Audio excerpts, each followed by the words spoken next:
life of Sasuke Uchiha from Naruto.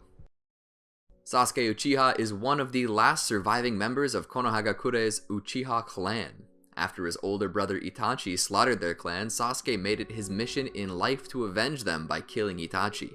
He is added to Team 7 upon becoming a ninja, and through competition with his rival and best friend Naruto Uzumaki, Sasuke starts developing his skills. Dissatisfied with his progress, he defects from Konoha so that he can acquire the strength needed to exact his revenge. His years of seeking vengeance and his actions that followed become increasingly demanding, irrational, and isolates him from others, leading him to be branded as an international criminal.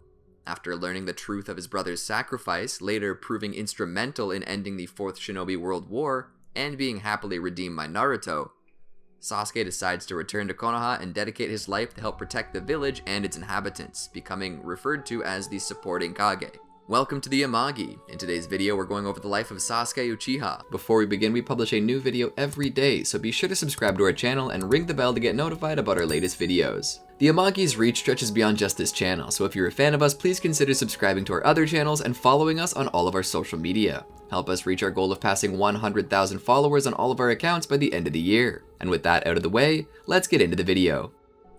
Early life. Sasuke is the second and youngest son of Mikoto and Fugaku Uchiha. They named him after Sasuke Sarutobi in the hopes that he would someday be just as strong of a shinobi.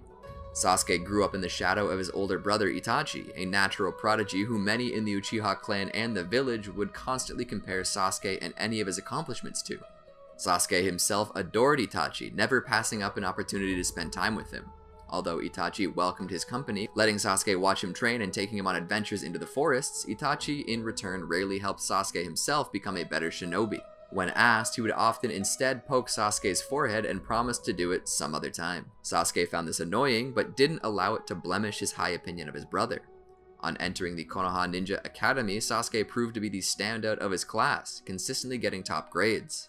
However, he could never meet the same milestones Itachi had set, resulting in their father paying Sasuke little attention. Aware of this neglect, Itachi, despite being increasingly busy, tried to stand in for their father by giving Sasuke the recognition he craved, at times even blackmailing Fugaku to spend time with Sasuke.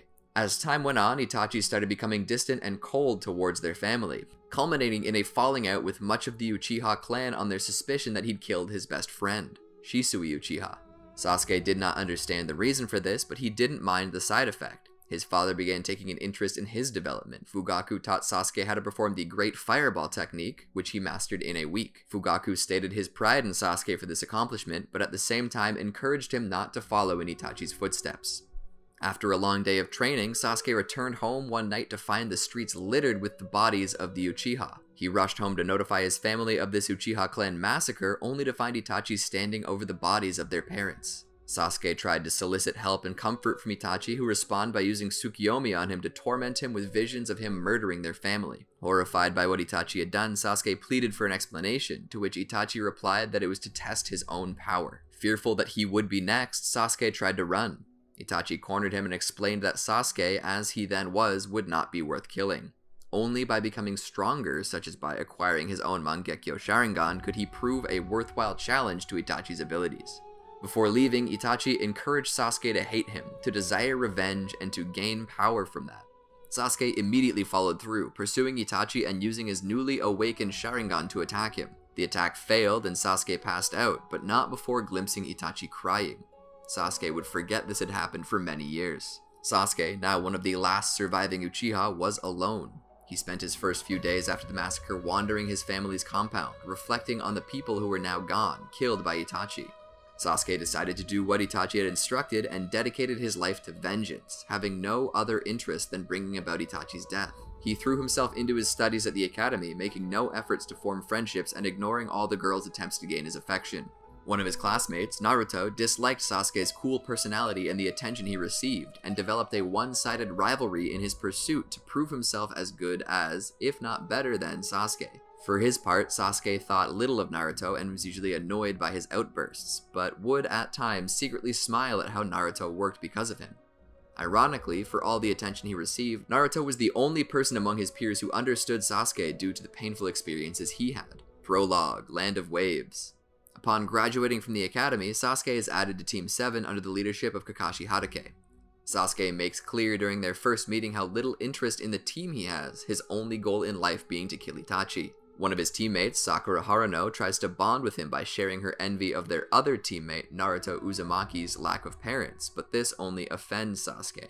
To test their qualifications, Kakashi gives the three a bell test, stating that whichever of the three takes one of the two bells on his person will officially become a genin. Of the three, Sasuke comes closest to taking a bell, his skills being great enough to force Kakashi to stop reading his copy of Icha Icha. He ultimately fails, just like Naruto and Sakura. Kakashi explains that the goal of the test was to use teamwork, to do together what none of them could do by themselves. He's persuaded to allow them to try again after lunch, but instructs Sasuke and Sakura not to feed Naruto. They feed him anyway, needing him in top form if they're to work together. Kakashi sees this, and because they care more about the team than listening to his instructions, allows them all to pass. After a series of uneventful D-rank missions, Naruto is able to secure a C-rank mission for Team 7, escorting Tazuna to the Land of Waves. Soon after leaving Konoha, they are attacked by the Demon Brothers. Naruto is paralyzed with fear, forcing Sasuke to step in to disarm them and protect Tazuna until Kakashi can capture them. Tazuna confesses that assassins have been hired to kill him, but that he couldn't afford the bodyguard detail he needs. Although the mission is now A-rank in nature, far beyond the skill of Genin, Team 7 decides to continue with it. For his earlier indecision, Sasuke declares Naruto a scaredy cat, also known as a Bibiri-kun. When they arrive in the Land of Waves, however, they are confronted by Zabuza Momochi. Sasuke experiences a crisis of his own, overwhelmed by the battle between Kakashi and Zabuza. He quickly regains his composure, and when Kakashi is caught in a water prison, he teams up with Naruto to break him out. In the end, Zabuza is seemingly killed by Haku, allowing Team 7 to escort Tazuna back to his house.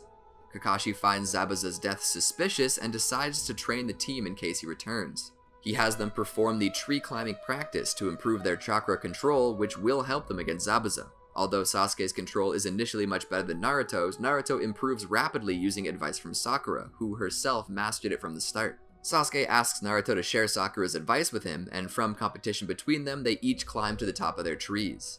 Naruto is exhausted from the training, so Team 7 leaves him behind the next morning as they resume their escort duties. They're met by Zabuza and Haku, the latter of whom Sasuke faces in battle.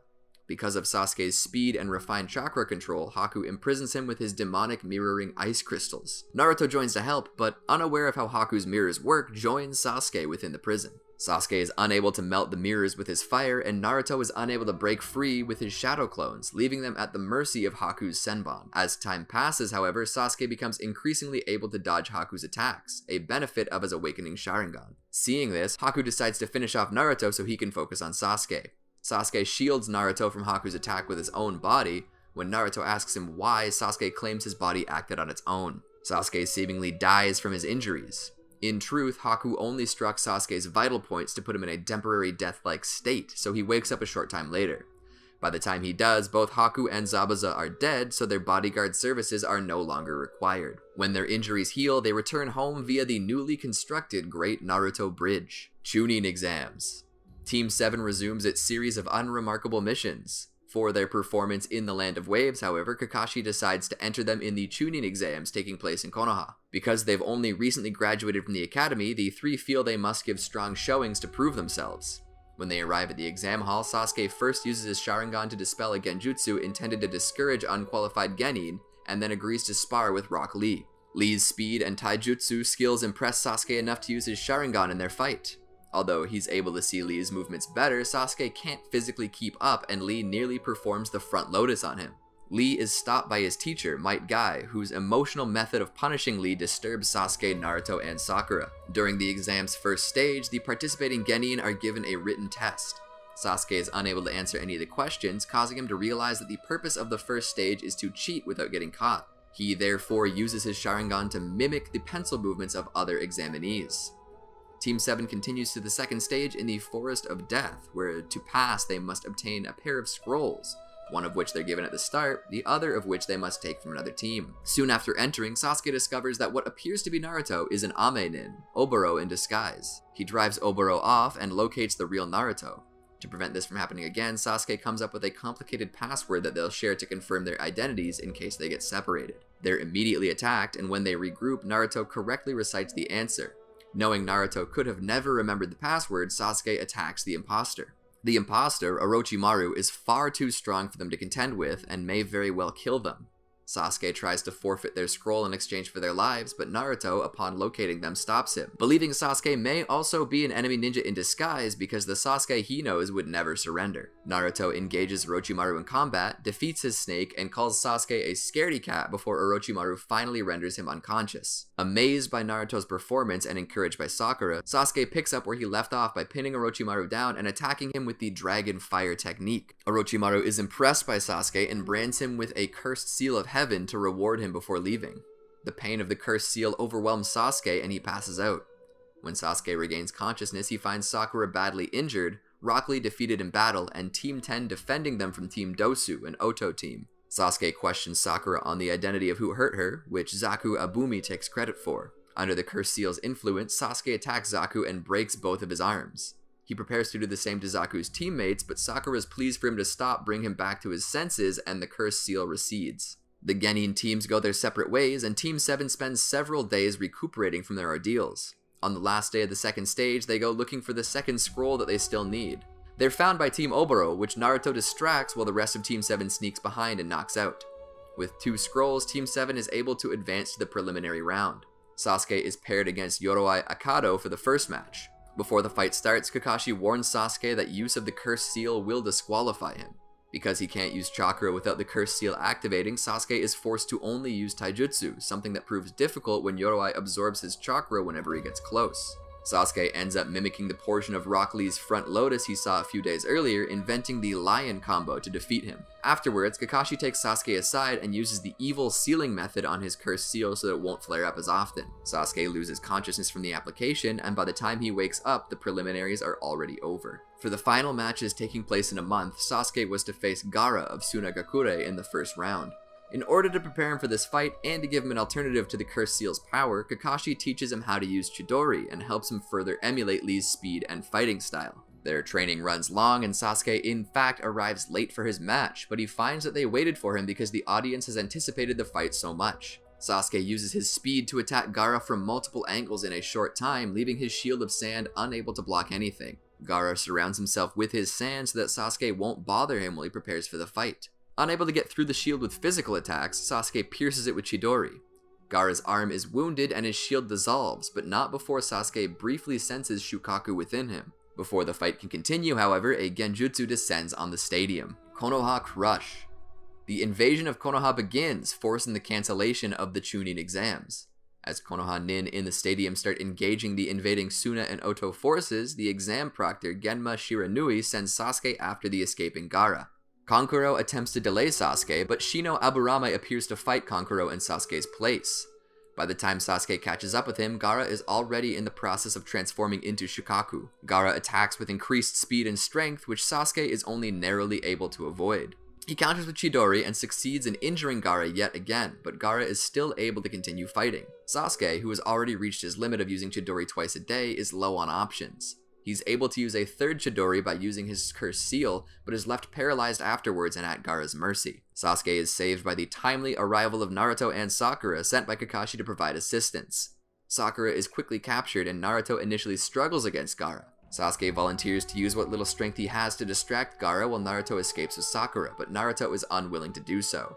Instead, Naruto taps into a mysterious chakra source, creates 1,000 shadow clones, and soon after summons Gamabunta, each of which amazes Sasuke. Naruto ultimately defeats Gaara, but he's not able to move. Sasuke collects him and takes him back to Konoha with Sakura. A few days later, Team 7 attends the 3rd Hokage's funeral. Search for Tsunade. Sasuke arrives at a dango shop to meet Kakashi for lunch. Not only does he find that Kakashi has arrived uncharacteristically early, but Kakashi abruptly cancels soon afterwards. When Sasuke stops by Kakashi's home later that day, he finds Kakashi is comatose. The assembled Jonin avoid divulging what happened to him until Aoba Yamashiro unwittingly reveals that Itachi has returned to Konoha in search of Naruto. Sasuke immediately starts tracking Naruto down so that he can, in turn, fight Itachi. He stops by Ramen Ichiraku and is informed that Naruto has gone to Shukuba town with Jiraiya. Sasuke locates the inn where Naruto is staying shortly after Itachi does the same. Itachi allows Sasuke an opportunity to demonstrate how much stronger he's become, which he does by attacking with Chidori. Itachi easily blocks the attack and breaks Sasuke's arm, but he is stopped from going any further by the arrival of Jiraiya. When Jiraiya states his intention to defeat both Itachi and his partner Kisame Hoshigaki, Sasuke demands that Itachi be left for him. Uninterested, Itachi kicks Sasuke away and uses Tsukiyomi to force him to experience their parents' murders over and over again. Before Sasuke passes out, Itachi informs him that he is still weak. Sasuke is hospitalized, comatose like Kakashi before him. It isn't until Naruto brings Tsunade to Konoha that the trauma to their minds is healed. Land of Tea escort mission. In the anime, Team 7 is sent to the Land of Tea to protect Idate Morino. During the mission, they are brought into conflict with Aoi Rokusho. Although Sasuke is able to help break Aoi's sword of the Thunder God with his Chidori, he is injured during the fight and must be hospitalized when they get back to Konoha. Sasuke recovery mission. While recuperating, Sasuke reflects on his encounter with Itachi, along with Aoi's mocking in the anime, and is upset that after all this time, Itachi is still so much stronger than he is. He is also jealous of Naruto, who, despite being the worst student in their academy class, has seemingly surpassed Sasuke, evidenced by his defeat of Gaara. Determined to prove himself superior, Sasuke challenges Naruto to a fight when he comes to visit him in the hospital. At first, Naruto refuses because Sasuke is still in no condition to fight, but Sasuke persists and Naruto agrees. The fight escalates quickly, culminating with Sasuke using Chidori and Naruto using Rasengan. Kakashi arrives and deflects their attacks into opposing water towers before they can clash. Sasuke initially believes his Chidori was at least stronger based on the damage to their respective water towers, but upon closer examination finds that Naruto's water tower is destroyed. Sasuke leaves, jealous of Naruto's development. Kakashi tracks Sasuke down afterwards and lectures him. The Chidori is supposed to be used to protect friends, not attack them. Kakashi reminds Sasuke that no matter how painful the losses of the past are, it would be worse to lose the friends he still has. Kakashi leaves him to think over what he said, and Sasuke becomes conflicted between his desire for revenge and his friendship with Naruto and Sakura. Before he can take Kakashi's words to heart, Sasuke is confronted by the Sound Four. Sent by Orochimaru, the Sound Four fight with Sasuke to test his abilities and quickly defeat him. He tries using his Cursed Seal to gain the upper hand, but discovers that they each have Cursed Seals too. The Sound Four offer to take him to Orochimaru so that he can gain strength like theirs, which he'll never achieve if he remains in Konoha. Desperate to become stronger than Itachi, Sasuke decides to take the Sound Four up on the offer and leaves during the night. As he approaches the village's exit, he is met by Sakura, who tries to persuade him to stay so as to not break up Team 7. When this doesn't work, Sakura confesses her love for him and asks to be allowed to accompany him at the very least. Sasuke refuses again, so she threatens to call for help. He stops her by knocking her out, but thanks her before he does. He meets the Sound Four outside the village, and they start guiding him to Orochimaru. Once they're far enough away from Konoha, the Sound Four give Sasuke some medication that will mature his Cursed Seal to a second, stronger state. He's left unconscious while his body adjusts to the drug, but when he finally wakes up many hours later, his body is much stronger.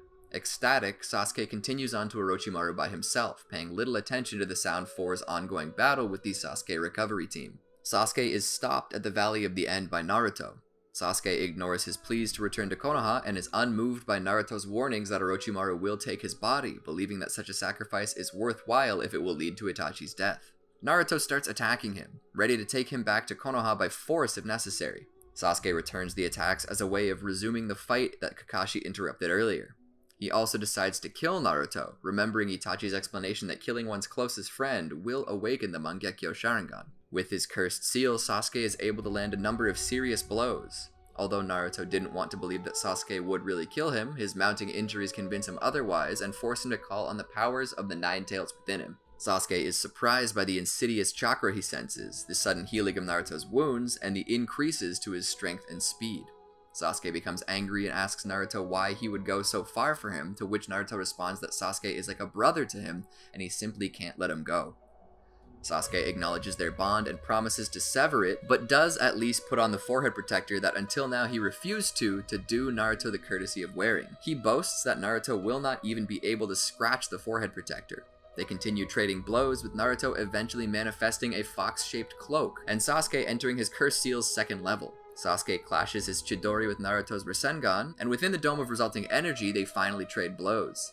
Sasuke punches Naruto, and Naruto scratches Sasuke's forehead protector, proving his earlier boast wrong in the process. When the energy dissipates, Sasuke stands over an unconscious Naruto, wounded and with no energy left to finish him.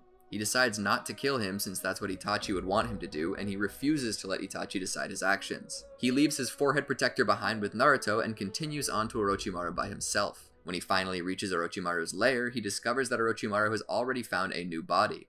Sasuke is unconcerned, only wanting whatever power Orochimaru can give him. In Naruto's footsteps, the friends' paths. In the anime, approximately 2 years into his training with Orochimaru, Sasuke volunteers to deliver some research material to one of Orochimaru's hideouts. While there, Sasuke releases one of Orochimaru's test subjects, Suigetsu Hozuki, from his confinements, and then helps Karin capture Suigetsu yet again. Pleased with what he witnesses of their abilities, Sasuke resolves to win them both over so he can have them as allies in the future. Tenchi Bridge Reconnaissance Mission. 2.5 years after leaving Konoha, Sasuke waits impatiently at one of Orochimaru's hideouts in Kusagakure. When Orochimaru finally returns, Sasuke demands that he resume their training. Before complying, Orochimaru introduces him to Sai, his replacement in Team 7, but Sasuke isn't interested. Sai tries to engage Sasuke by discussing Naruto, prompting Sasuke to knock him over with killing intent. Sai persists, telling Sasuke that Naruto thinks of him as a brother.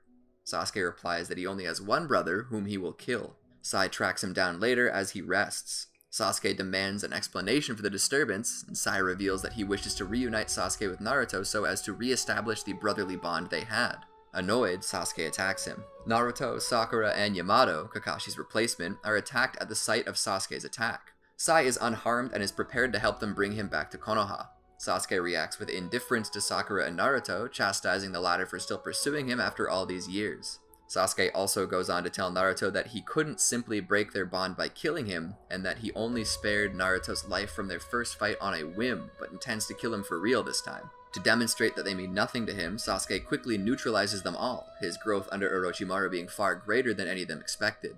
Naruto, frustrated by this, struggles to avoid the temptation of using Nine Tails. Seeing this, Sasuke enters Naruto's subconscious using his Sharingan and suppresses the Nine Tails, but not before the beast noted Sasuke's similarity to Madara Uchiha in terms of visual prowess and chakra. He escapes Yamato's attempt to capture him and prepares to kill them all, but is stopped by Orochimaru.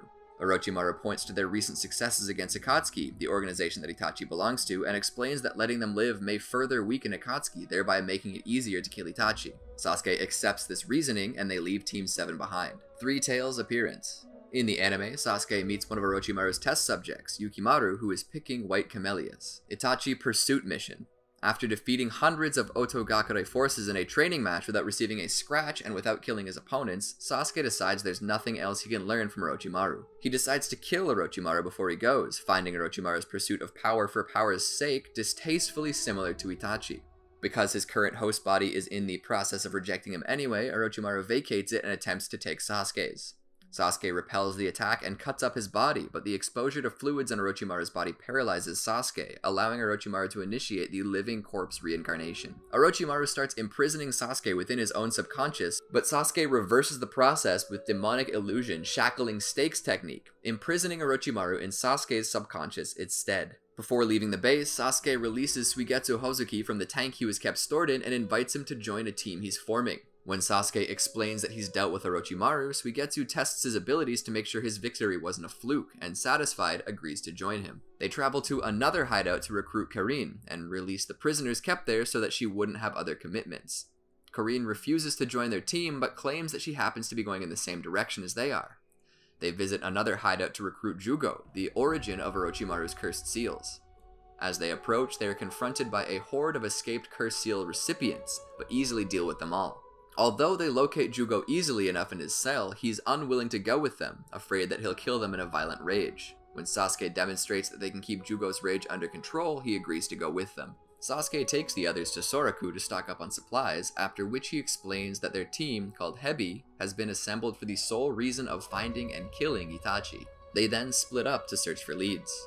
While trying to pick up Itachi's trail, Sasuke is confronted by Tobi of Akatsuki, who distracts him while Deidara attacks above with his explosive clay. Sasuke summons a snake to shield the blast and then immediately retaliates, seemingly cutting Tobi down, although he gets up unfazed. Deidara attacks with a volley of additional explosives, which Sasuke is able to deflect with his Chidori Senbon. Deidara takes to the air with a C2 dragon, and Tobi plants explosive mines underground, cutting off Sasuke's escape. Sasuke enters the second stage of his cursed seal, and by sacrificing his transformation's left wing, he is able to propel Deidara's dragon onto the minefield. Frustrated that Sasuke keeps defeating his explosives, Deidara uses C4 to cover the area in microscopic bombs that destroy anyone who inhales them from the inside out.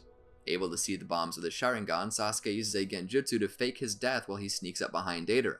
This is a trap as Deidara has trained himself to be immune to genjutsu, and Sasuke is trapped in a sphere of C4 explosives. Having earlier noticed that the explosives can be diffused with lightning chakra, Sasuke escapes with Chidori and corners Deidara. He starts asking for Itachi's whereabouts, deactivating his Sharingan since he thinks the battle is over. This insults Deidara, who uses his last result, C0. Deidara dies in the explosion, and Sasuke only narrowly avoids the same fate by summoning Manda and placing it under his control so Manda can jump to the Ryuchi cave, thereby escaping the explosion. However, before Manda was de-summoned back to the Ryuchi cave, they were hit by the explosion, which ultimately killed Manda. Manda uses his dying breath to curse Sasuke. Sasuke regroups with the rest of Hebi, and they locate a place to rest. After a few hours, Kirin reports that Konoha ninja are approaching their location. Assuming it's Naruto and the others, Sasuke takes Hebi to one of the nearby Akatsuki bases that Jugo learned about. Sasuke goes in by himself and finds Itachi waiting for him. Sasuke attacks and defeats Itachi with his Chidori Sharp Spear, impressing him enough to divulge where the real Itachi is before it, a crow clone, disperses. Sasuke leads Hebi towards Itachi's location. Fated battle between brothers. As they approach the Uchiha hideout where Itachi's waiting, Kisame Hoshigaki meets them and allows only Sasuke to proceed. Sasuke instructs Hebi to wait for him and goes on alone. When they finally are face to face, Sasuke and Itachi start by trading genjutsu, within which they trade taijutsu attacks. During a temporary lull, Sasuke questions Itachi about a suspicion he's long had, that someone had helped Itachi kill the Uchiha clan. Itachi confirms that he was helped by Madara Uchiha, one of Konoha's founders, but Sasuke doesn't believe him. While explaining Madara's history, Itachi also reveals that the use of the Mangekyo Sharingan eventually causes blindness, which can only be cured by taking the eyes of a sibling. Intending to take Sasuke's eyes for just this reason, Itachi uses Tsukiyomi on him, which Sasuke is able to break out of to Itachi's surprise. Sasuke and Itachi abandon genjutsu and switch to ninjutsu. The volley of attacks quickly spill outside where Sasuke and Itachi compare their great fireballs. When Sasuke starts to pull ahead, Itachi uses Amaterasu, igniting Sasuke and seemingly killing him. As Itachi approaches to take his eyes, Sasuke, having shed his skin to escape Amaterasu, attacks with multiple great dragon fire techniques. Itachi avoids them, but Sasuke informs him that Itachi wasn't his target. Storm clouds gather and lightning brews, allowing Sasuke to kill Itachi with Kirin. The hideout is destroyed, and Sasuke briefly believes he's won, only for Itachi to reveal that he has survived thanks to his Susanoo. Angry that Itachi could endure his strongest attack and having exhausted his own chakra reserves, Sasuke activates level 2 of his cursed seal. Orochimaru, sensing Sasuke's desperation, calls out to him from within his subconscious, promising to help him if Sasuke lets him out. Having exhausted all of his chakra reserves and having none left to suppress Orochimaru, he emerges from Sasuke's body, attacking Itachi with his 8 branches technique. Itachi uses Susanoo to behead Orochimaru's jutsu, but he isn't concerned, having decided to take Sasuke's body while he's weak. Itachi stops him by stabbing him with the sword of Tatsuka, sealing him away and removing the cursed seal from Sasuke's body. Itachi approaches Sasuke, repeating his intention to take Sasuke's eyes, and Sasuke makes futile attempts to keep him away. Susanoo continues to protect Itachi, but it degrades as he labors near and Itachi starts coughing up blood. When he finally reaches Sasuke, Itachi appears to grab for his eyes, but instead only pokes his forehead. Itachi smiles, apologizes to Sasuke, and says this is the end before falling dead. Sasuke is confused about what has happened, but smiles for finally avenging his family before passing out. When Sasuke wakes up, he finds his injuries being treated by Tobi, who reintroduces himself as Madara Uchiha. When he sees Tobi's Sharingan, Sasuke's eyes suddenly use Amaterasu on him. Tobi escapes the flames and marvels at the lengths Itachi would go through to protect Sasuke. Sasuke doesn't understand this and accuses Tobi of lying to him, but Tobi insists that everything he says is true, that Itachi killed the Uchiha clan on orders of Konoha's leadership in order to protect Sasuke. Sasuke is unable to process this and passes out again. When he wakes up, Tobi starts over, explaining the Uchiha's history, Konoha's history, and Itachi's history from the beginning. Sasuke tries pointing out how hard Itachi tried to kill him, to which Tobi replies that it was only to draw out Orochimaru so as to stop him from manipulating Sasuke any further. Sasuke starts recalling memories he blocked out, things Itachi said, and occurrences that make more sense with Tobi's version of events. Realizing how much Itachi loved him, Sasuke is overcome with grief. Naruto Jinraiden, The Day the Wolf Howled. In this novel, Sasuke starts experiencing eye irritation in the days after Itachi's death. Tobi gives him a bottle of Kotaro, a medicine that Itachi used to use. It helps, but very little of it remains. Hoping to get more and to verify parts of the story that Tobi told him, Sasuke goes to the Howling Wolf Village. There he meets Kina and Reishi Kodan, two brothers whose relationship is very similar to the one Sasuke used to have with Itachi when they were younger. They recognize Sasuke before he even introduces himself, having heard so much about him from Itachi that they feel as though they already know him. They explain that Itachi would visit them for a couple times every year to get another prescription of Kotaro, and that while waiting for it to be prepared, he would tell them warmly about his beloved little brother. Itachi also explained to them that if Sasuke ever stopped by, it would be because he had died, so they share their condolences. Sasuke is saddened by his confirmation that Itachi was a good person.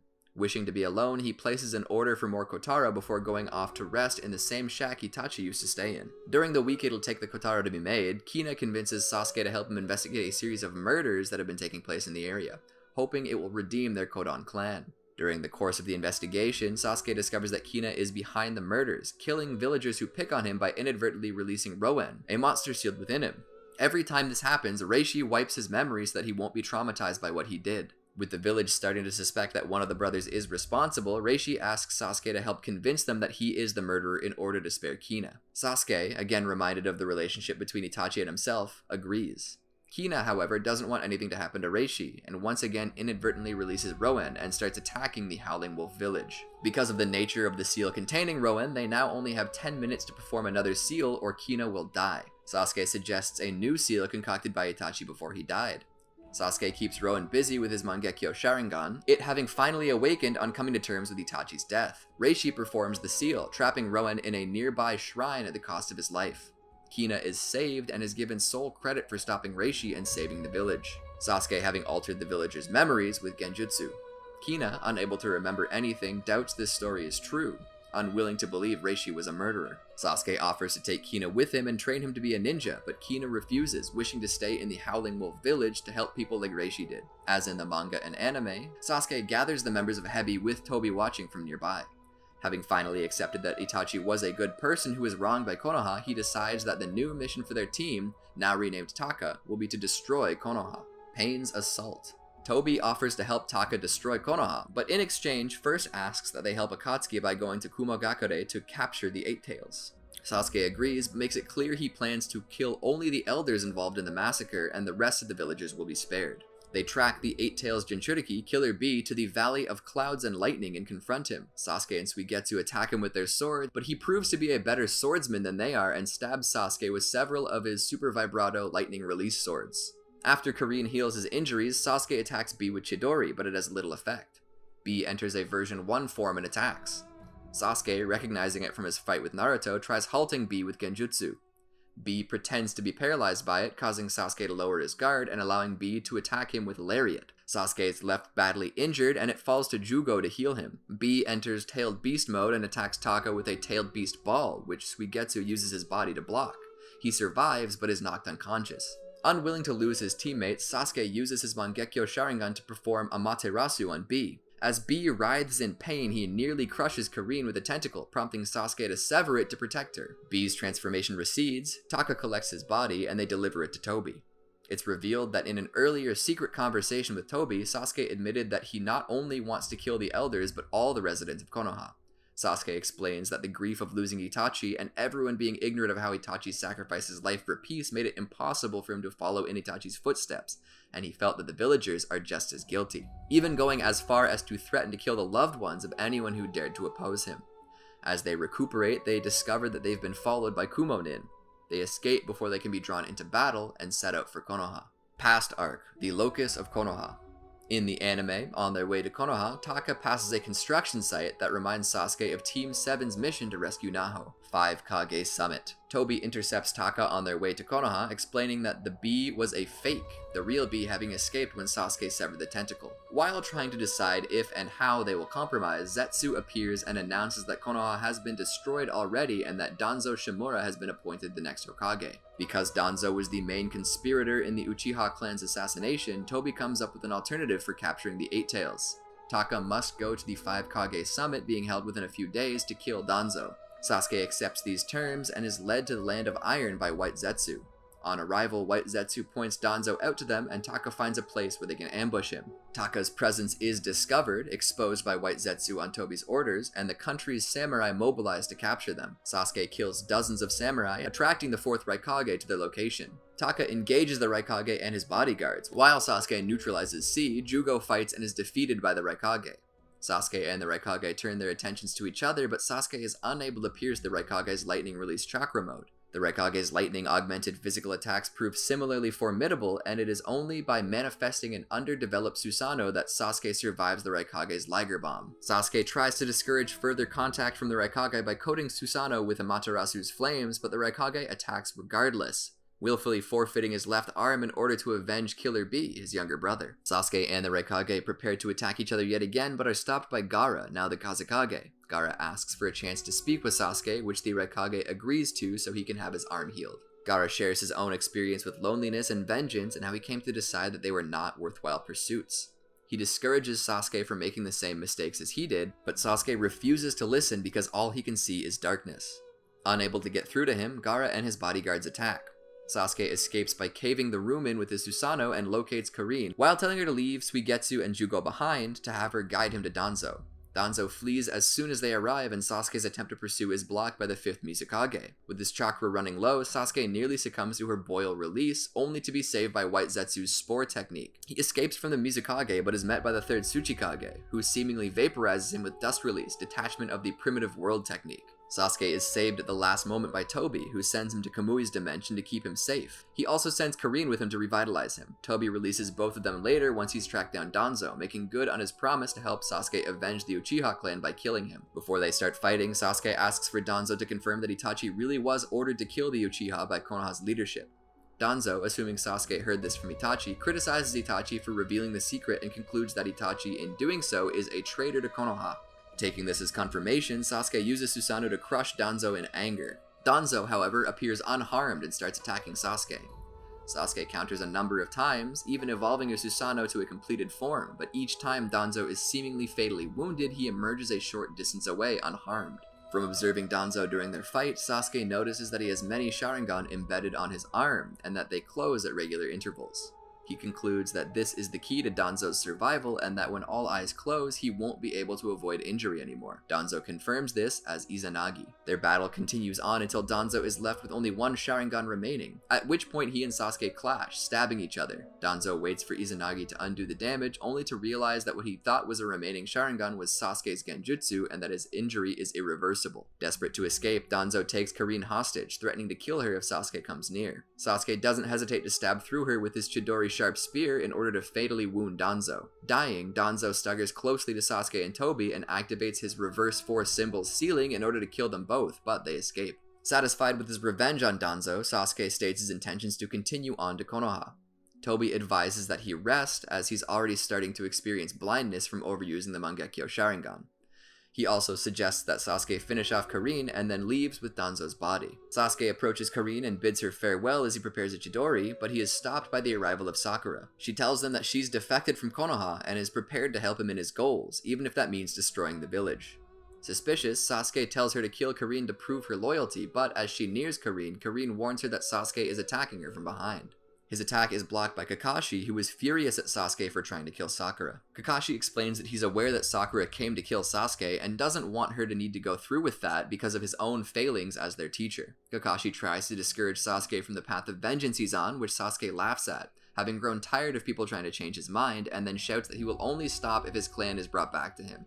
Realizing Sasuke is serious about his threats to kill everyone, Kakashi sends Sakura away to heal Karin. As they start fighting, Sasuke once again refuses to listen to Kakashi about giving up on his revenge, and says that he wants to hear their screams and anguish for laughing at Itachi's sacrifice, and also states that Kakashi's Sharingan is yet another example of Konoha profiting off the Uchiha's downfall. The rage of this realization brings his Susanoo to evolve yet again, but it dissipates immediately afterwards, his eyes on the verge of blindness. Sakura then tries to kill him from behind, but she ultimately can't bring herself to do so. Sensing her, Sasuke grabs her by the throat, takes her kunai, and tries to kill her, but she's rescued by Naruto, who is intent on stopping the fighting. When asked by Naruto why he would attack Sakura, Sasuke announces his plan to destroy the village and kill all the residents to avenge Itachi, as well as admitting to murdering Danzo and his desire to do the same to them. Sasuke and Naruto clash with Chidori and Rasengan respectively, but their mental states connect.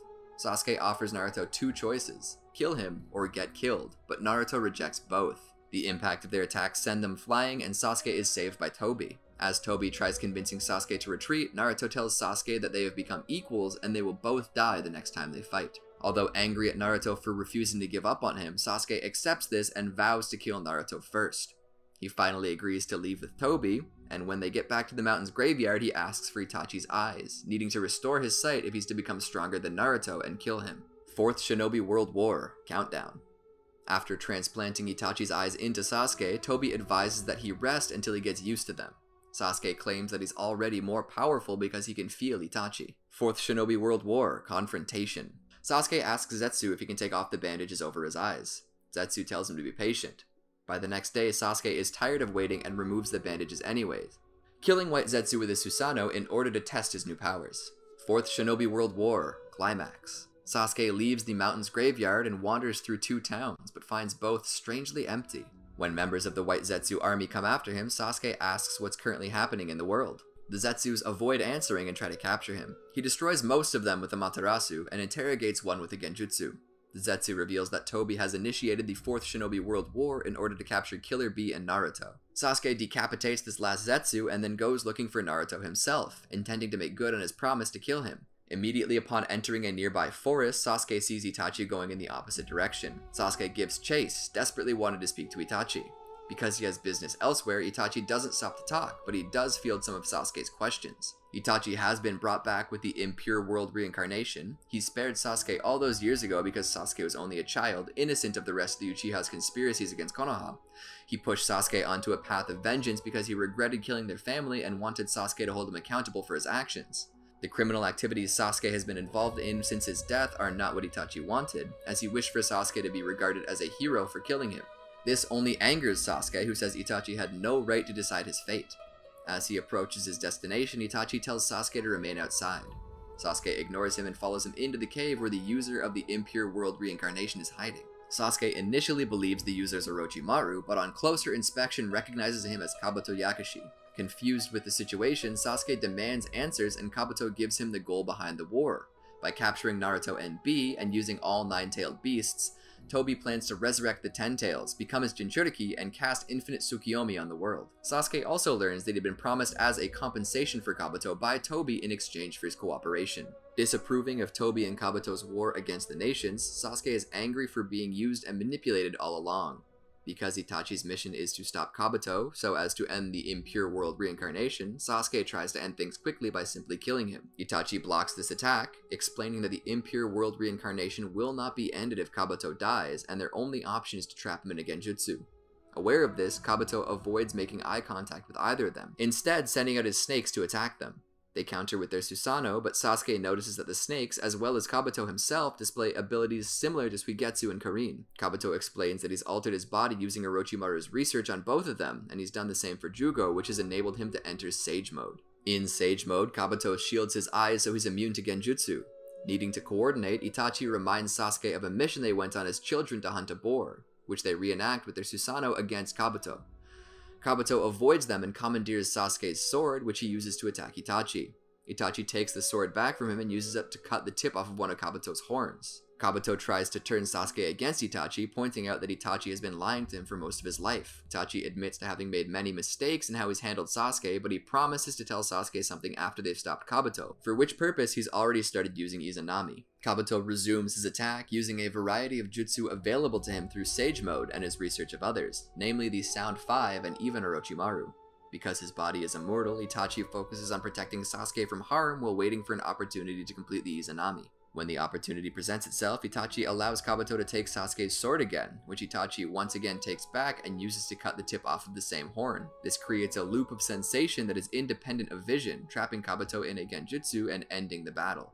Itachi then instructs Kabuto to end the impure world reincarnation. As Kabuto does the hand seals, Sasuke tells Itachi that he can't do as Itachi wished and forgive Konoha for taking his clan and brother. Itachi apologizes for ever expecting him to, remarking that the clan's destruction might have been avoided if he had been honest with Sasuke from the start. As Itachi begins to disappear, Sasuke says he intends to destroy Konoha no matter what Itachi says, and Itachi recognizes that he cannot change Sasuke's mind. Rather than poke Sasuke's head as he always did, Itachi rests his forehead on Sasuke's and tells Sasuke that he will love him no matter what choice he makes. His soul then departs to the Pure Land. With Itachi's parting words, Sasuke starts to question the meaning of a shinobi, a village, and a clan, and doesn't know what he should do now. When he's found by Suigetsu and Jugo, they inform him that Madara Uchiha, unrelated to Tobi, escaped the release of the Impure World reincarnation, leaving Itachi's last mission unfinished. Before deciding how he feels about this, Sasuke decides he wants to find Orochimaru. To that end, Jugo locates Anko Mitarashi, who has a cursed seal. Sasuke then uses the evil releasing method on her to revive Orochimaru from her cursed seal. Although insisting he still desired revenge, Sasuke explains to Orochimaru that he wants to understand the world better so that he can, in turn, understand Itachi and decide which side of the conflict he should pick. Curious about this change that has come over Sasuke, Orochimaru leads him, Suigetsu, and Jugo to the Naka Shrine in Konoha. There, Orochimaru releases the souls of the first 4 Hokage from the stomach of the Shinigami, and then uses the white Zetsu spores that Sasuke was secretly planted with as sacrifices to reincarnate the Hokage. Sasuke briefly summarizes the current events of the 4th Shinobi World War. Before he chooses which side to take in the conflict, he wants to know more about what Konoha is and also what it was intended to be, which may in turn help him understand the sacrifices Itachi made when he was alive. Each of the Hokage gives their own thoughts on Konoha and the Uchiha and what they did while they were in office to reconcile the two, at times, opposing forces. From listening to them, particularly the first Hokage, Sasuke decides that Konoha is worth protecting, as its destruction would only nullify everything that Itachi did in his life. He heads towards the battlefield and allows the Hokage to accompany. As they leave, Karin tracks them down and vents her anger at Sasuke, who immediately forgives Sasuke's earlier attempt on her life after he simply apologizes to her. The Hokage reach the battlefield before he does, but he's no less willing to help the allied shinobi forces defeat the Ten Tails. With the exception of Naruto, all of Sasuke's former comrades are confused and suspicious of his sudden arrival and demand an explanation. Sasuke replies he has decided to protect the village and he wants to be Hokage to change the current ninja system. When they retort that's impossible and remind him of his past actions, Sasuke says he doesn't care about that. Nevertheless, he joins forces with Naruto and Sakura along with the original Rookie 9. The now reunited Team 7 charges into battle, cutting through the Ten Tails' army of clones. Because the clones' numbers are too great, Team 7 decides to perform their own summons so that they can focus on the Ten Tails itself. Sasuke summons Aoda. Once close enough, Sasuke and Naruto combine efforts into the Scorch Release Halo Hurricane Jet Black Arrow Style 0, successfully damaging the Ten Tails' arm. Naruto wants to free the captured beasts, but Sasuke prefers to let them burn. Tobi, who is revealed to actually be Obito Uchiha, appears above the Ten Tails shortly afterwards and starts performing a jutsu. Sasuke and the rest of the allied shinobi forces try and stop him, but fail, and Obito becomes the Ten Tails Jinchuriki. Birth of the Ten Tails Jinchuriki. Sasuke allows the Hokage to attack Obito first, taking advantage of their immortal bodies to test Obito's new abilities. When the first 3 Hokage are quickly defeated, Sasuke prepares to join in with the Susanoo, but Obito's truth-seeking balls quickly pierce through it and Obito grabs both him and Naruto. The 4th Hokage rescues them and tries fighting Obito on his own, but he suffers a defeat just like the other Hokage did. After regrouping, Sasuke and Naruto, with assistance from the 4th and 2nd Hokage, use another attack on Obito and smile when they succeed in landing a direct hit. Although this attack actually succeeds in hitting Obito, they discover that his new body is impervious to most conventional forms of attack. From testing with different jutsu, Naruto notices that Obito is vulnerable to Senjutsu. He and the 4th exploit this weakness by entering Sage Mode and attacking. Seeing how strong Naruto has become, Sasuke grows jealous and angry. After he recovers, Obito recreates the God Tree in order to carry out the Eye of the Moon plan, as well as to decimate the allied shinobi forces. As some allied shinobi, including Naruto, start fearing that the battle is lost, Sasuke uses his Susanoo to cut through one of the tree's roots and berates Naruto for nearly giving up, which inspires Naruto to continue fighting. Sasuke then has Jugo imbue his Susanoo with Senjutsu Chakra, allowing him to assist Naruto in Nine Tails mode in attacking Obito. Despite working together, Naruto and Sasuke attack separately, which Obito proves consistently able to avoid or block. Deciding to combine efforts, Sasuke coats his Susanoo around Naruto's tailed beast mode, increasing its offensive and defensive capabilities. With further assistance from the rest of the Konoha 11, they succeed in cutting Obito down and ultimately removing the tailed beasts from his body. Obito is unable to move after his defeat, and Sasuke prepares to finish him off. Kakashi stops him and offers to deal with Obito himself, sending Sasuke to help Naruto deal with Madara, who is fighting the first Hokage. By the time he arrives there, however, Madara has been restored to life and has neutralized the first. Sasuke was quick to notice that Madara had been restored into living flesh and tries to burn him with Amaterasu. When this failed because Madara absorbed the flame, Sasuke resorts to physical attacks with his sword, but Madara dodges and asks that Sasuke join forces with him, impressed by his abilities.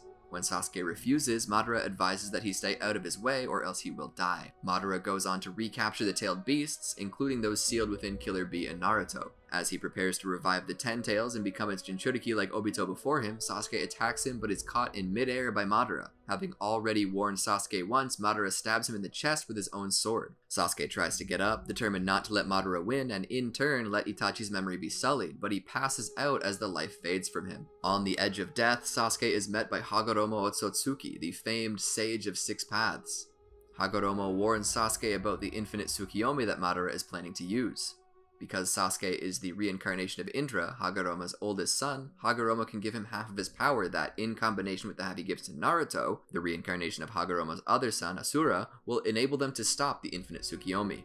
Sasuke agrees and receives the Six Paths Yin power. He regains consciousness and finds that the damage to his body has been healed by Kabuto, who escaped the Izanami and now feels indebted to Itachi. Sasuke's left eye, meanwhile, has become a Rinnegan. Sasuke releases Tobirama from Madara's restraints and has him teleport to Naruto's location. Arriving as Naruto is facing Madara, Sasuke uses his Rinnegan to see Madara's invisible doppelganger. When Madara tries to steal Sasuke's left eye, Sasuke switches places with his sword, causing Madara to impale himself.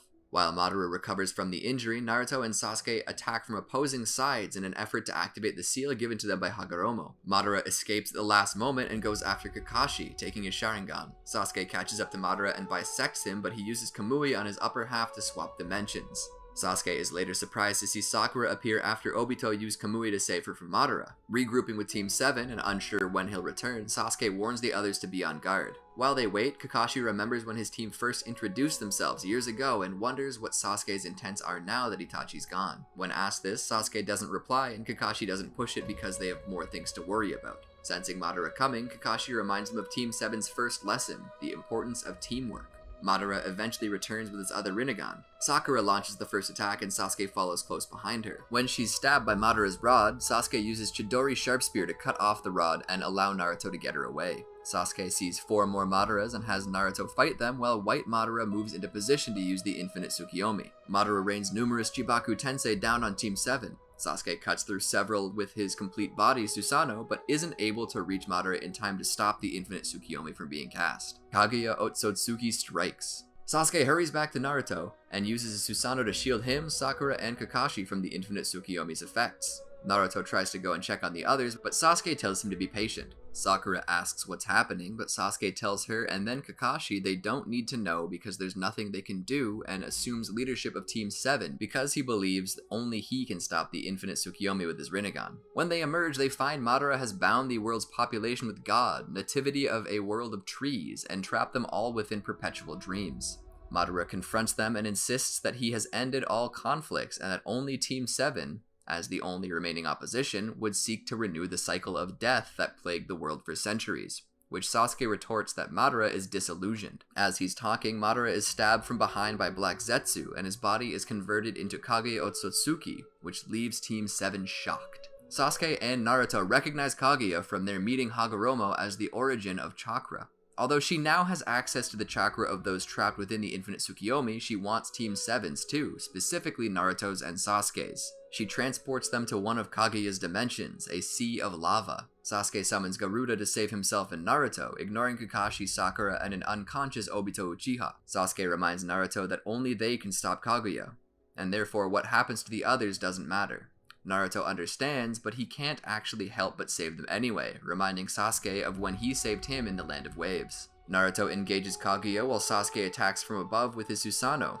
Kaguya repels him and he nearly falls into the lava. He drops his sword and loses it to that fate, but he's able to teleport to safety with Ame no Tejikara. When they try to come up with a way to place Hagoromo's seal on her, Kaguya sneaks up behind Naruto and Sasuke, paralyzes them with Black Zetsu, and starts absorbing their chakra. Black Zetsu reveals its role in manipulating the Uchiha clan as part of its plan of resurrecting Kaguya, which angers Sasuke.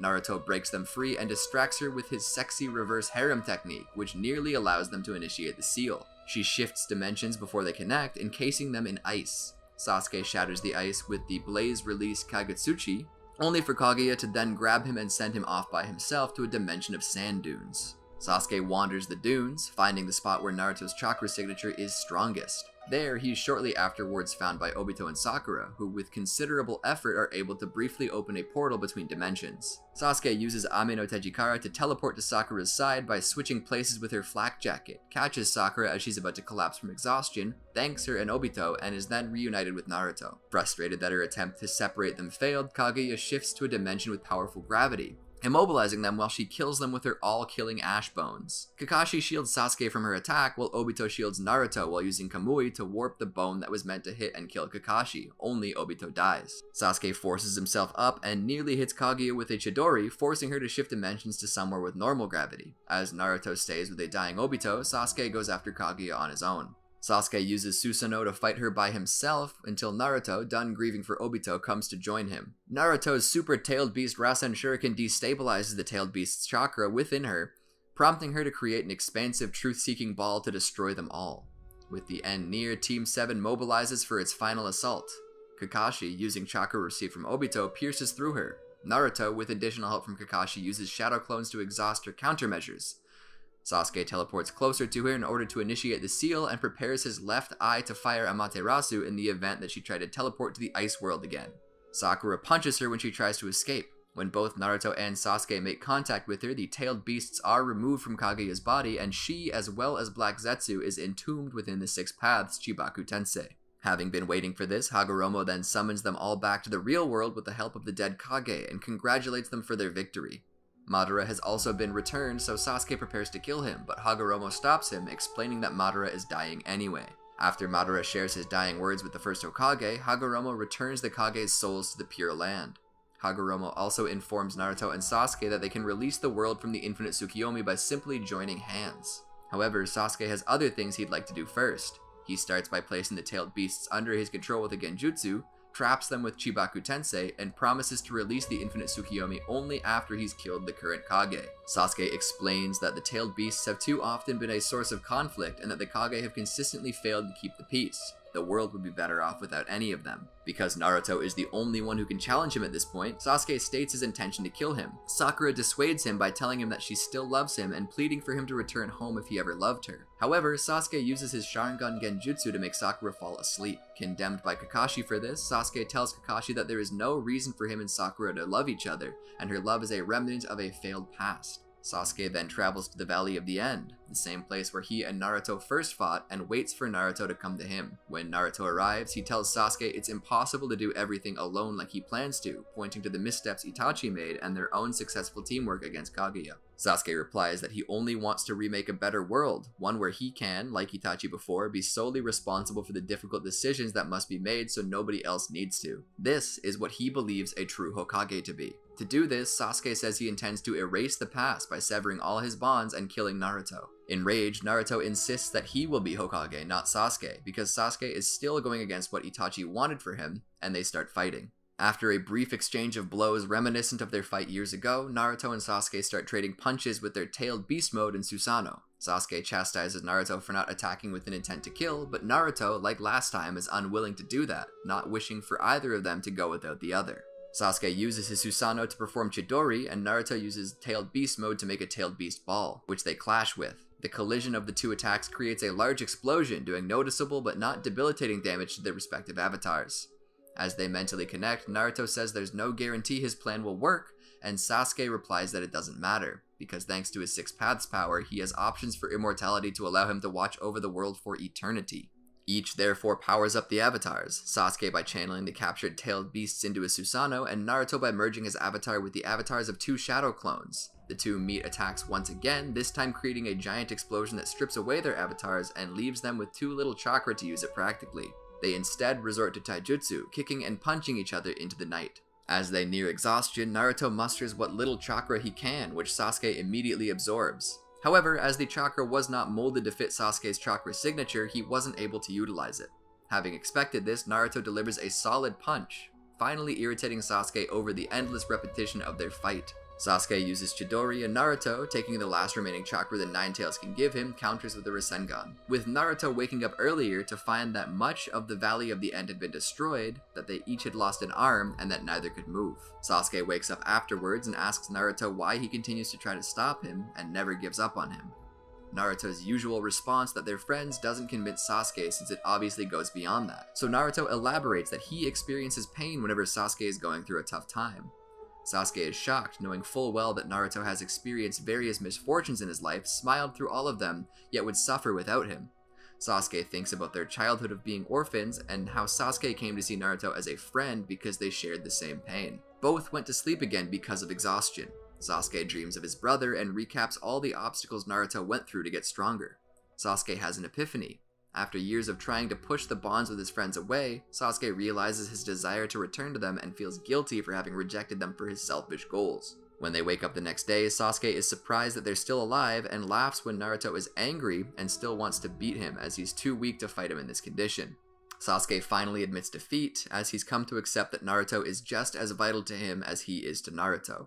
He asks Naruto to give his Rinnegan to Kakashi in order to undo the infinite Tsukiyomi, but he wants to end his own life in order to atone for his sins. But Naruto refuses and vows to be there for his friend no matter what, which moves Sasuke to tears. Sakura and Kakashi arrive, and Sakura begins healing them. Guilt-ridden for the pain he put Sakura through, Sasuke tries to speak to her, but she tells him not to because she needs to concentrate on healing them.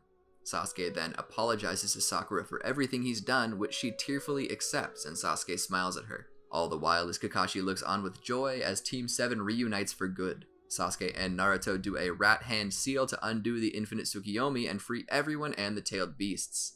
As they do so, Sasuke talks about how he and Naruto have come to understand each other's feelings and pain, and he finally understands why Naruto never gave up on him. In the anime, following the war, Sasuke is kept in the custody of the Konoha torture and interrogation force until his fate is decided.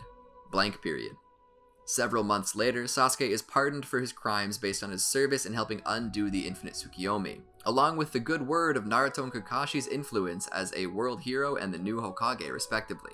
While offered to be given a fully maneuverable prosthetic arm made of Hashirama Senju's cells to replace his lost one, Sasuke declined the offer as it would take months. Instead, he decided to immediately leave Konoha to wander the world, curious how different it will appear to him now that his outlook has changed. Sakura offers to come with him, but he declines, explaining that his journey is also one of atonement and that she has no part in that. He then pokes her forehead, promises to her that he will see her when he returns, and thanks her. As he leaves the village, he's met by Naruto, who returns to him his forehead protector. Sasuke accepts the headband and credits Naruto for teaching him the true meaning of a shinobi. While on his travels, Sasuke would often help the Great Five Nations wherever something tried to disrupt the peace. Although he often did this without being seen, he often left subtle hints that he was responsible. The last, Naruto the movie. 2 years after the war, Sasuke crosses paths with Hiyashi Hyuga, who falls unconscious in front of him. He returns Hiyashi to Konoha, and while there, discovers a series of meteorites from the moon bombarding the village. When one particularly large meteor makes it through the village's defenses, Sasuke quickly destroys it. Sasuke vanishes afterwards, lingering only long enough to note to Kakashi that Sasuke himself is the only one who can protect the village when Naruto is away. In the end credits, in correspondence to Naruto and Hinata's wedding, Sasuke continues his journey through the desert. Sakura Hiden, thoughts of love riding upon a spring breeze. Rumors start to spread that someone fitting Sasuke's description is conspiring to destroy Konoha. Konoha sends repeated messages to Sasuke to try and confirm or deny the rumors, but he doesn't respond to any. Naruto's hypothesis that he finds the rumors too ludicrous to give them any attention. However, when one of the messages mentions Sakura has been captured, he immediately returns to the village. Sakura is able to deal with most of her captors herself, but Sasuke finishes off the few remaining. He then leaves without even saying hello to his friends. At the end of the novel, it's hinted that Sasuke returns to the village to be with Sakura when he states, "I'm home, Sakura." Konoha Hiden, the perfect day for a wedding. On Naruto and Hinata Hyuga's wedding day, Sasuke sends a congratulation message by Hawk to their wedding reception, which Sakura collects. Akatsuki Hiden, evil flowers in full bloom. During his journey, Sasuke meets two boys that tell him stories about Akatsuki. After he leaves them, he meets another boy who confuses him for Itachi, who the boy had met many years earlier. He tells Sasuke that Itachi was a very good person, which Sasuke agrees with before departing once more. Sasuke Shinden, Book of Sunrise. As Sasuke starts investigating Kaguya Otsutsuki during his journey of redemption, he is forced to examine his former role as an avenger and how his past will influence his future. During his traveling, he receives a message from Kakashi regarding the disappearances of Konoha, Kumo, and Kiri Shinobi, and Sasuke agrees to investigate. On his way to the Land of Lightning, Sasuke arrives at a bamboo village in the Land of Hot Water, and learns from the villagers of a rogue ninja group called the Dark Thunder Group, whose leader, Karyu, admires Sasuke yet wants to kill him in order to surpass him. At the village, he meets two wandering shinobi, Chino and Nawaki. Sasuke finds the group attacking the village and defeats them, saving all the villagers from harm. Karyu admits he has admired Sasuke since the latter attacked the Kage summit, much to Sasuke's dismay that Karyu is tarnishing his name. Before he can turn Karyu over to Konoha, Karyu is killed by the father of one of his victims. When the Genjutsu fails to dispel after Karyu's death, Sasuke suspects the real culprit is on the loose. Sasuke later meets with Orochimaru and his former Team Taka comrades to investigate the matter further. Sasuke maintains contact with Sai when Konoha is attacked and discovers the origins of the Dark Thunder group. He finds most of the missing Kiri and Kumo shinobi on an isolated island and through luck discovers that Chino and Nawaki are in fact responsible for the disappearances. As they flee, Sasuke delivers the shinobi to their villages and thanks to advice from the Raikage, goes to Yukakure, where he finds and battles Chino. She reveals that she is seeking revenge due to that she is from a clan that was eliminated due to her village fearing its Ketsuryugen, and she holds the Uchiha clan partially responsible. Because Sasuke understands her pain and hatred, he defeats them without seriously injuring them and convinces them to accept defeat. Sasuke drops them off at the village's prison, but he leaves a good word for them to be forgiven. After resuming his journey, Sasuke receives a letter from Naruto that mentions Sakura comparing his efforts to protect the village to that of his childhood dream of joining the Konoha military police force. Sasuke decides his home is with Sakura and makes the decision to return to Konoha, where he's greeted by Sakura. "Welcome back, Sasuke," and he replies, "I'm home, Sakura." New Era. 2 years after saving Konoha from a meteorite, Sasuke traveled alongside his now pregnant wife Sakura, who refused to leave his side. On the journey, Karin helped deliver the child, Sarada Uchiha, at one of Orochimaru's hideouts.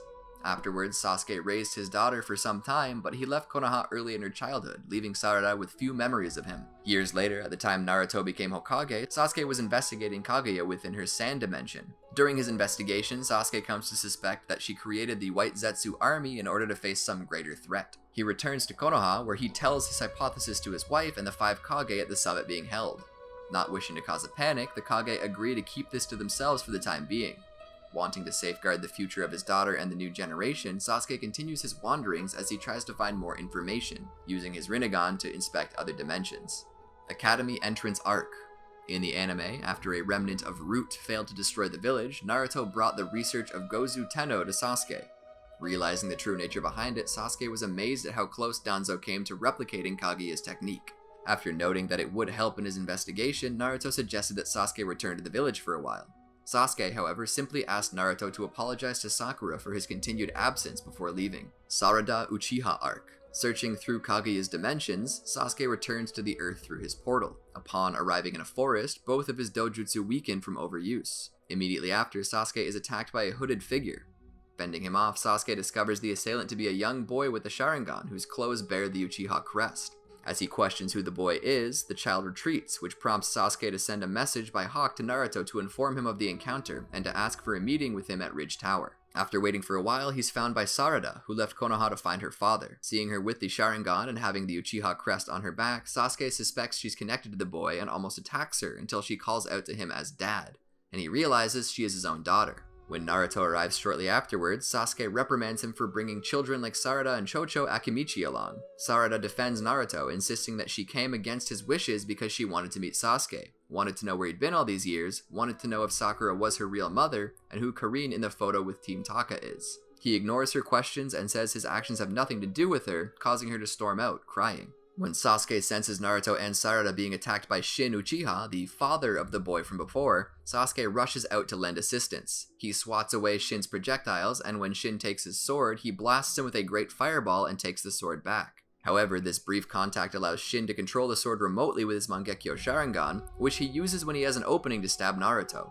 Shin turns his attention to Sarada and Sasuke and rushes to protect Sarada from Shin's follow-up attack and has all the blades land at him. Sakura then appears and incapacitates Shin with a punch. Sakura apologizes to Sasuke for not making things clear to Sarada about his mission, but Sasuke insists he's at fault before one of Shin's creatures teleports him and Sakura away. Unable to locate their whereabouts, Sasuke believes Orochimaru knows where Shin is, and learning Shin is targeting Sarada, he decides to take her with him to ensure her safety. When they arrive, Sasuke promises retaliation against Orochimaru if he in any way is involved in the attack on his daughter, or the kidnapping of his wife. Orochimaru denies responsibility, confessing that Shin is an old experiment he has long before lost control of, and says that Shin's sons are actually his genetic clones. To help them deal with Shin, Orochimaru offers some suggestions about where they might find him. When Orochimaru suggests Sakura is already dead, Sasuke denies this as a possibility due to her not being a weak woman, stating that she likely will have already finished Shin off by the time they find her. When his Rinnegan recharges from his earlier dimensional travels, Sasuke manifests his Susanoo and transports Naruto, Sarada, and Chocho to Shin's hideout. As Sasuke guessed, Sakura is already in the middle of combat when they arrive, and Sasuke uses his Susanoo to punch the largest clone as he grabs Sakura. He pulls all the scalpels out of her arm and burns them with Amaterasu before asking if she can heal herself now. Sasuke and the others proceed to fight Shin, who is stabbed by the clones who then turn on Sasuke and Naruto. When the spying creature tries to teleport Shin once again, Sasuke calls out to Sarada to warn her about that, and then she kills the creature before activating her Sharingan and using her chakra-enhanced strength to defeat some of the clones, making Sasuke smirk with pride. When the battle's over, Sasuke comments how soft Naruto is for offering to do no harm to the clones if they surrender, but agrees to drop them off at the Konoha orphanage. When Sarada learns that Sakura really is her biological mother, she asks her father if he feels truly connected to Sakura. He says yes, because Sarada, as their daughter, is proof of their bond, moving Sarada to tears. Sasuke spends some time with Sarada and Sakura in Konoha, even posing for their first family photo. After some time, Sasuke is about to leave again and hugs his daughter as she sadly asks him when he will come back. Sasuke tells Sarada not to make such a face and pokes her on the forehead, promising to come home soon, which makes her very happy and prompts her to smile at Sakura. Sakura then gives him a bagged lunch and hopes for a kiss in return, but he leaves without further comment, only smirking in amusement as he walks away. Naruto Shinden, Parent and Child Day. As Sasuke finished business with a village near Konohagakure, he decided to return home to visit his family. There he learned from Boruto of the new village holiday, Parent and Child Day. Told where Sarada was, Sasuke decided to spend the day with his daughter. While Sarada was overjoyed at the idea, the normally poised man struggled to connect with his daughter, simply trying to get inspiration wherever he could, instead simply embarrassing Sarada. Finally having enough, Sarada stormed off. Sasuke was then approached by Sakura. He discussed with her his problem in connecting with Sarada. Sakura noticed that, having spent much of Sarada's life away and only hearing stories about Sasuke and his various exploits, Sarada probably became disillusioned at who Sasuke was as a person, and his attempts at being a doting father seemed lame. Ultimately, Sakura suggested that he should approach Sarada more like Sasuke's relationship was with his father and brother back in the day, just enjoying the time they have together and talk about their goals. Later, while working on her shuriken skills, Sasuke approached her again, applauding her on her goal of becoming Hokage. He insisted that she would make a better Hokage than he ever could and would support her through her struggles, much to her delight. As the day ended, she and Sasuke returned home where the entire Uchiha family enjoyed a hearty meal together. Versus Momoshiki arc. As Sasuke continued his investigation, he found the remains of a stronger crop of white Zetsu in the mountain's graveyard, which he proceeded to destroy with Amaterasu.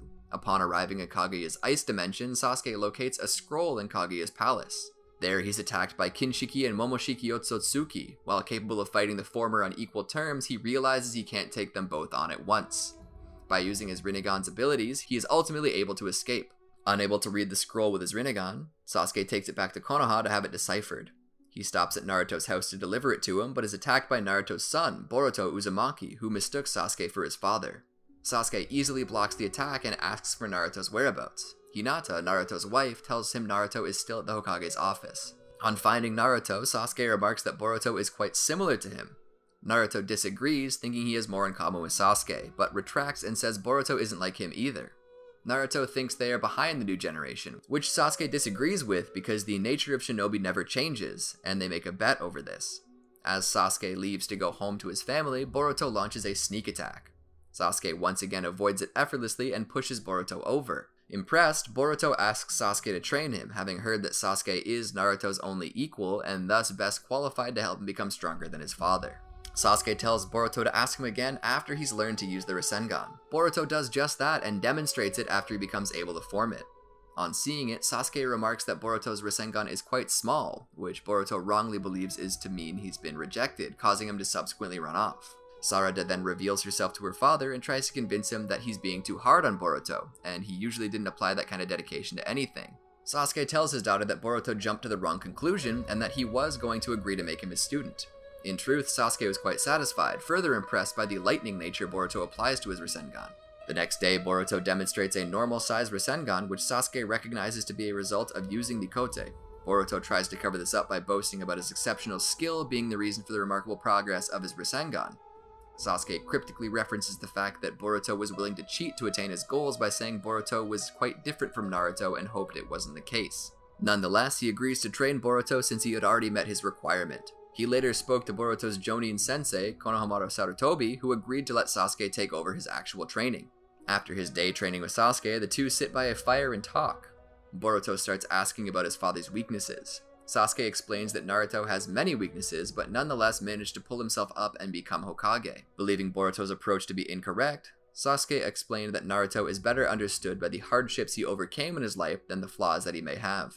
This doesn't satisfy Boruto, so he throws himself into training for the upcoming Chunin exams, Shuriken Jutsu figuring prominently in Sasuke's lessons. While training, Boruto struggles with bending his throws, complaining that Shuriken Jutsu is Sarada's specialty because she is Sasuke's daughter. Sasuke retorts this assertion by applying the same reasoning to Boruto regarding the Shadow Clone technique, of which Boruto can only create 2 as opposed to his father who can create thousands. Sasuke keeps tabs on how deciphering the scroll is going, but it isn't until the day of the Chunin exams finals that it is finally finished. Reading what it says, Sasuke finds his suspicions about the threat Kaguya was preparing for confirmed and rushes to inform Naruto. When he arrives at the stadium where the finals are being held, Kinshiki and Momoshiki are already attacking. Sasuke rescues Sarada from falling debris, but is confronted by Kinshiki when he tries to get her to safety.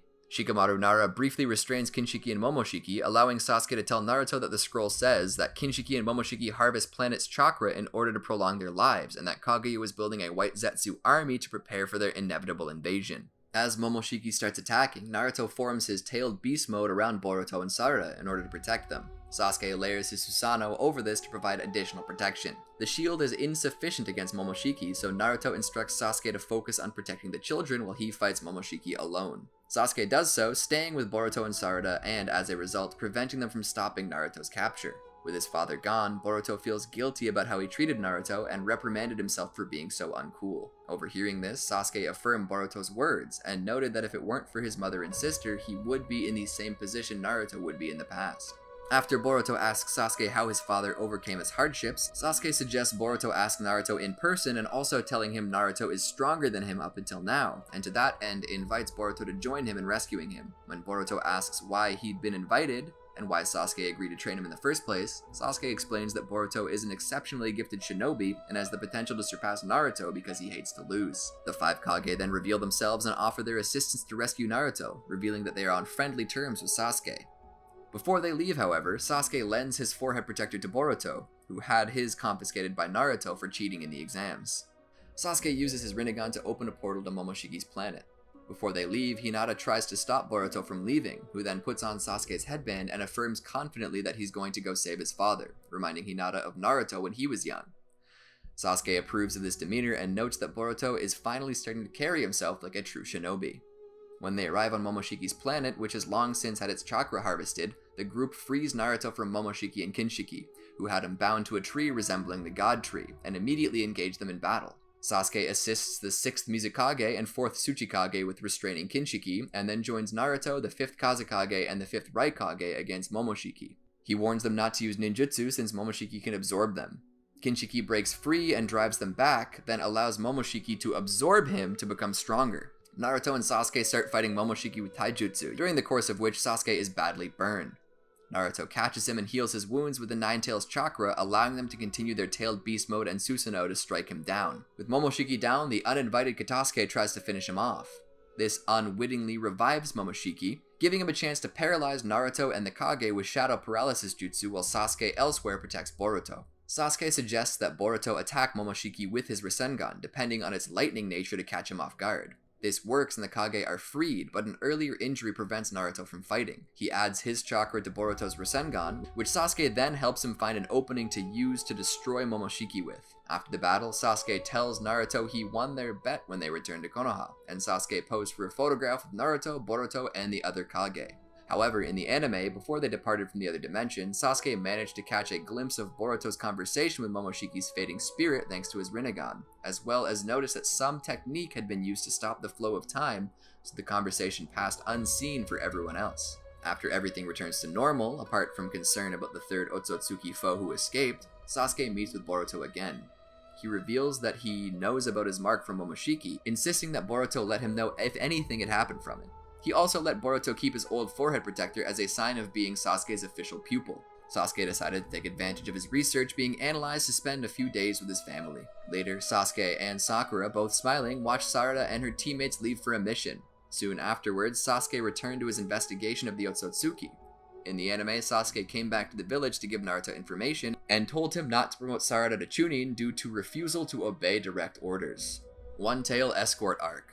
In the anime, having notified Tsunagakure that the Otsutsuki were searching for Shukaku, Sasuke, alongside Gaara, Kankuro, and a Suna Genin team assembled at the Tailed Beast's location. Sasuke sent a messenger hawk to inform Konoha of the location and that he might be on Urashiki Otsutsuki's tail. There, Sasuke and Gaara fought Urashiki and his puppets. As the two sides battled evenly, Boruto suddenly appeared, prompting Sasuke to protect his student, leading him to become distracted and Urashiki taking some of his chakra. As Sasuke leapt towards his opponent, Urashiki teleported him to another dimension. He ultimately arrived in Kaguya's ice dimension. While unharmed, his battle exhausted him too much. Sasuke was forced to spend time to recover his chakra to return to Tsunagakure, as his Rinnegan was too weak to maintain a portal. Once recovering enough chakra, he detected Urashiki's repeated dimension hopping and teleported in time to stop the foe from striking down Boruto and Shinki. Sasuke's return prompted Urashiki to retreat. Sasuke brought the Genin to Konohagakure for treatment and reported the events to Naruto. There, it was decided that Shukaku would remain in Naruto's protection until better precautions were made. Time Slip Arc. In the anime, as Sasuke began enjoying some downtime in the village, he was approached by Boruto. The pupil asked Sasuke about the nature of Jiraiya's worth as a ninja and his relationship with Naruto. Sasuke admitted that Jiraiya was a remarkable man, whose influence and guidance strongly shaped Naruto into the remarkable man he is today, even noting that they ultimately shared a father-son relationship. When Boruto asked if Sasuke could get him an Icha book to learn more about the man, Sasuke bluntly refused, knowing that Boruto was too young for such an adult book. Later, Sasuke learned from Naruto and Shikamaru that Urashiki was on the move again, being even more indiscriminate in his stealing of chakra. Later, when Boruto was annoyed that he was the only Genin that was put off of the mission to hunt Urashiki due to the Otsutsuki's previous vendetta against him, Sasuke, however, offered him an alternate plan of making Boruto a two-man team with him while staying within the village, which Naruto agreed to. Later that night, Urashiki was discovered and most of the Konoha nin in the village went after him. Sasuke, however, doubted that things were working so smoothly, especially after learning that Genjutsu specialist Mirai Sarutobi went missing knowing of Urashiki's ability to replicate people's techniques from their chakra. Boruto doubted Urashiki would go after his father as he was still well guarded. He then realized Urashiki's true motive was an artifact found by the Konohagakure Archaeological Research Team. His hunch is proven true when he and Sasuke engage in combat with Urashiki. The artifact turned out to be a turtle belonging to the Otsutsuki named Karasuki that required enough chakra to operate. Urashiki activates it while Boruto and Sasuke followed him. They entered a void where they battled, knocking Urashiki off a ledge too soon for him. When Karasuki finished its operation, Boruto and Sasuke found themselves back in Konohagakure, but to their shock, they realized that they had been sent to the past. Realizing Urashiki's plan was to acquire Kurama's chakra from Naruto as a child, Sasuke asked Karasuki about the enemy. The turtle explained that due to Sasuke's interference, Urashiki would not arrive in this time period for a few days. It also warned Sasuke and Boruto to avoid as much interaction with the past as possible, or risk severe changes to the timeline as they know it. Taking this to heart, Sasuke and Boruto disguised themselves and stressed their situation to Boruto as he discovered how different the village was. Soon afterwards, Boruto and Sasuke bumped into Naruto and Jiraiya, who were in trouble for peeping on the women's hot spring. Jiraiya handed Boruto his binoculars, trying to frame him for his peeping, but the issue was quickly resolved as Tsunade arrived and scolded both Naruto and Jiraiya for their actions. Tsunade asked about Boruto and Sasuke's arrival, and Sasuke claimed they were traveling performers who utilized ninjutsu during their performances. Still somewhat suspicious, Tsunade ordered Naruto and Jiraiya to guard Boruto and Sasuke, proclaiming that a recently defected genin, as well as Konoha still recovering from an assault during the Chunin exams, they needed to remain on their guard at all times, and couldn't afford to let strangers walk into their village. However, as soon as Tsunade leaves, Jiraiya left Naruto to take care of Boruto and Sasuke, much to Naruto's annoyance. As they walk around the village, they come across Sakura, and while Naruto approaches her, Sasuke leaves the area, warning Boruto that since he and Sakura were close, she could recognize him and drastically alter the future, and informed Boruto to remain by Naruto's side at all times before leaving. Days later, Sasuke bumped into Sakura again, dropping an old smeared letter from Sarada in the process. Eventually, Boruto confronted Sasuke about his past, having deduced the truth about his past self's absence. Still ashamed of his past mistakes, Sasuke simply admitted that at the time he saw no other way to accomplish his goal of revenge. When Boruto suggested finding his younger self to reason with him, Sasuke bluntly said they can't make such a risk. The following day, Urashiki finally appeared, prompting Sasuke and Boruto to guard the future Hokage. Urashiki acted quickly and struck Naruto with his hook, shocked to see that it failed to gain any chakra. Deciding the best course was to capture Naruto, Urashiki subdued Naruto and trapped Boruto and Sasuke, along with Jiraiya, who happened along inside a stone prison. Sasuke explained to Jiraiya that he and Boruto were actually ninja from a distant village with a mission to stop Urashiki from stealing the Nine-Tails chakra, and that Urashiki had ties to Akatsuki. While seeing that they were still hiding some truth, Jiraiya decided to work with the duo, breaking them free by summoning a giant toad. Soon, Sasuke locked onto Naruto's location from detecting the tailed beast's chakra beginning to leak out. Along the way, having realized that the 8 trigram sealing style was stopping Urashiki from stealing the Nine-Tails chakra, Jiraiya placed powerful seals on Boruto and Sasuke to protect them as well. Upon finding Naruto, Urashiki's actions forced the boy into his version 1 state. While Sasuke engaged Urashiki, Jiraiya and Boruto went to subdue the rampaging Naruto. Boruto attempted to reason with his father, believing that talking would restore his sanity, but quickly became horrified as his efforts failed and Naruto ended up nearly killing him before Jiraiya subdued Naruto. After Urashiki retreats, Jiraiya tends to Boruto's wounds and talks about Naruto's lonely childhood and hatred suffered by the villagers, and suggests that Boruto train with him alongside Naruto, knowing the foe would return and believed that the two children's compatible nature, they would work and learn well together. The following day, Sasuke watched from afar as Jiraiya began instructing Naruto and Boruto on how to synchronize their chakra to create a new cooperation ninjutsu. As the day continued and the two children struggled to complete the task, Boruto, still reeling from being attacked by Naruto's berserker attack while influenced by Kurama's chakra, decided to distance himself from the increasingly angry Naruto. Jiraiya then approached Sasuke, asking him to deliver Naruto some food while he dealt with something. Sasuke reluctantly agreed. Upon confronting his best friend's past self, Sasuke was amazed to learn how even back then how committed Naruto was to save Sasuke from his dark path. Ashamed to see how much pain he put Naruto through, Sasuke told Naruto about how a friend struggled for years to help him after he lost his way, but never gave up until finally succeeding. After renewing Naruto's conviction, Sasuke left. He was then approached by Jiraiya again, shocking Sasuke by deducing who he really was. As Jiraiya dryly laughed off his accusation, he remained firm on his suspicion that he was connected to the Rogue Genin. Jiraiya could tell that Sasuke and Boruto's desire to protect Naruto was genuine, and that they had their reason for keeping secrets. He made a deal with Sasuke not to delve deeper into their true identities, provided that Sasuke reveal all he knows about Urashiki. Sasuke then explained all he knew about the alien's abilities. After hearing all this, Jiraiya deemed that the best course of action would be to seal away Urashiki. Before they could formulate a proper plan, Sasuke detected Urashiki's return, speeding off with Jiraiya to help Boruto and Naruto. With Sasuke still drained from Urashiki's theft of his chakra, Sasuke struggled to keep up with the foe, even with the Sannin's aid. As Urashiki repeatedly evaded his foe's attacks, he smugly told them that he can see the future. Finding Urashiki's newest technique too dangerous, Sasuke tackled Urashiki and himself into the river to give his allies a chance to escape. While Urashiki escaped from the river unharmed and furious at Sasuke's constant interference, an unconscious Sasuke was fished out of the river by Sakura, who hid him and began treating him with her medical ninjutsu. Soon, Sasuke awoke, accidentally thanking Sakura by her given name. While not fully recovered, Sasuke decided to go help his friends. Sakura began asking him questions, but her efforts at healing him exhausted her and she fainted. Sasuke gently lay her down before heading off. He arrived to see his allies facing a transformed Urashiki. Their combined efforts barely were able to compete with the foe.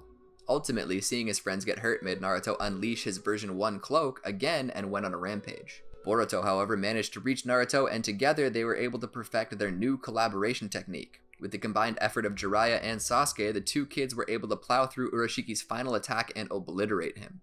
Days later, after everyone recovered from battle, Sasuke and Boruto decided to leave soon as their mission was complete. They were approached by Sakura, who demanded for Sasuke to reveal how he knew her and what the contents of his letter were about. While Sasuke struggled to answer, Jiraiya gave a convincing alibi that Sasuke and Boruto were in fact such avid fans of his they studied up on his entire life and wished to train under him, which Boruto and Sasuke awkwardly agreed to. The following day, after Sasuke used his Sharingan to erase the memories of everyone in the past they had made contact with to protect the timeline, the master and student used Karasuki to return to their time. Also, knowing that it was too dangerous for anyone else to wield the turtle's power, Sasuke and Boruto convinced it to go on a journey of self-discovery to find its own path. Once arriving in their present, Sasuke informed Naruto about the recent adventure and of Uroshiki's demise.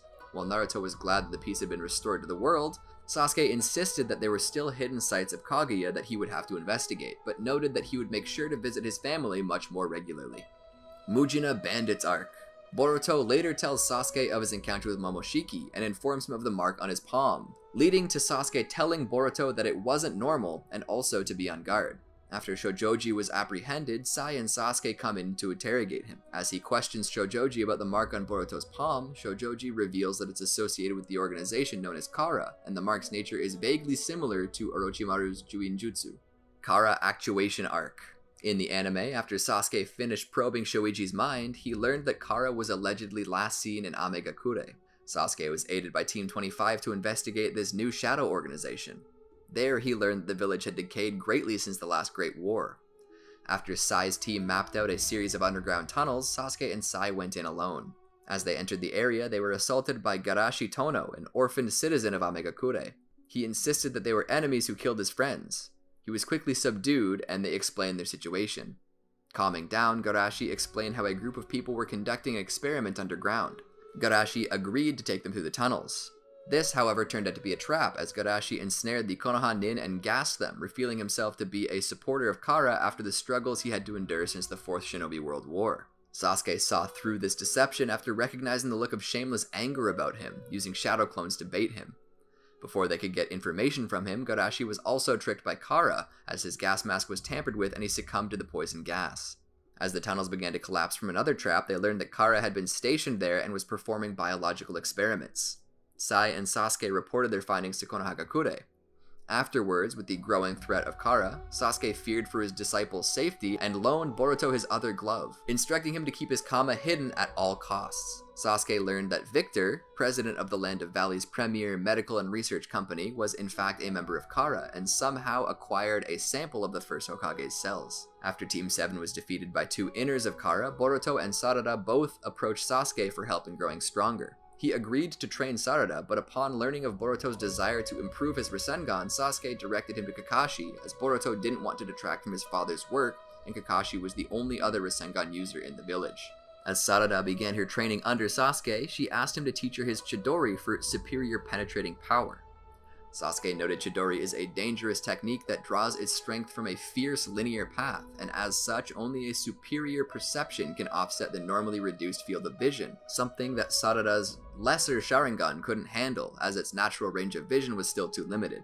Deciding to help Sarada master and improve her Sharingan, Sasuke focused her training on dodging a barrage of ball bearings similar to her previous enemy's technique. He would drill her on not overly relying on the Sharingan's natural insight, but rather focus on the entire area and let the Sharingan fill in the blanks. As Sarada began improving in her movements against barrage attacks, Sasuke noted that she was still very limited on how long she could maintain her Sharingan. When he suggested improving her stamina, Sarada asked about the Mangekyo Sharingan.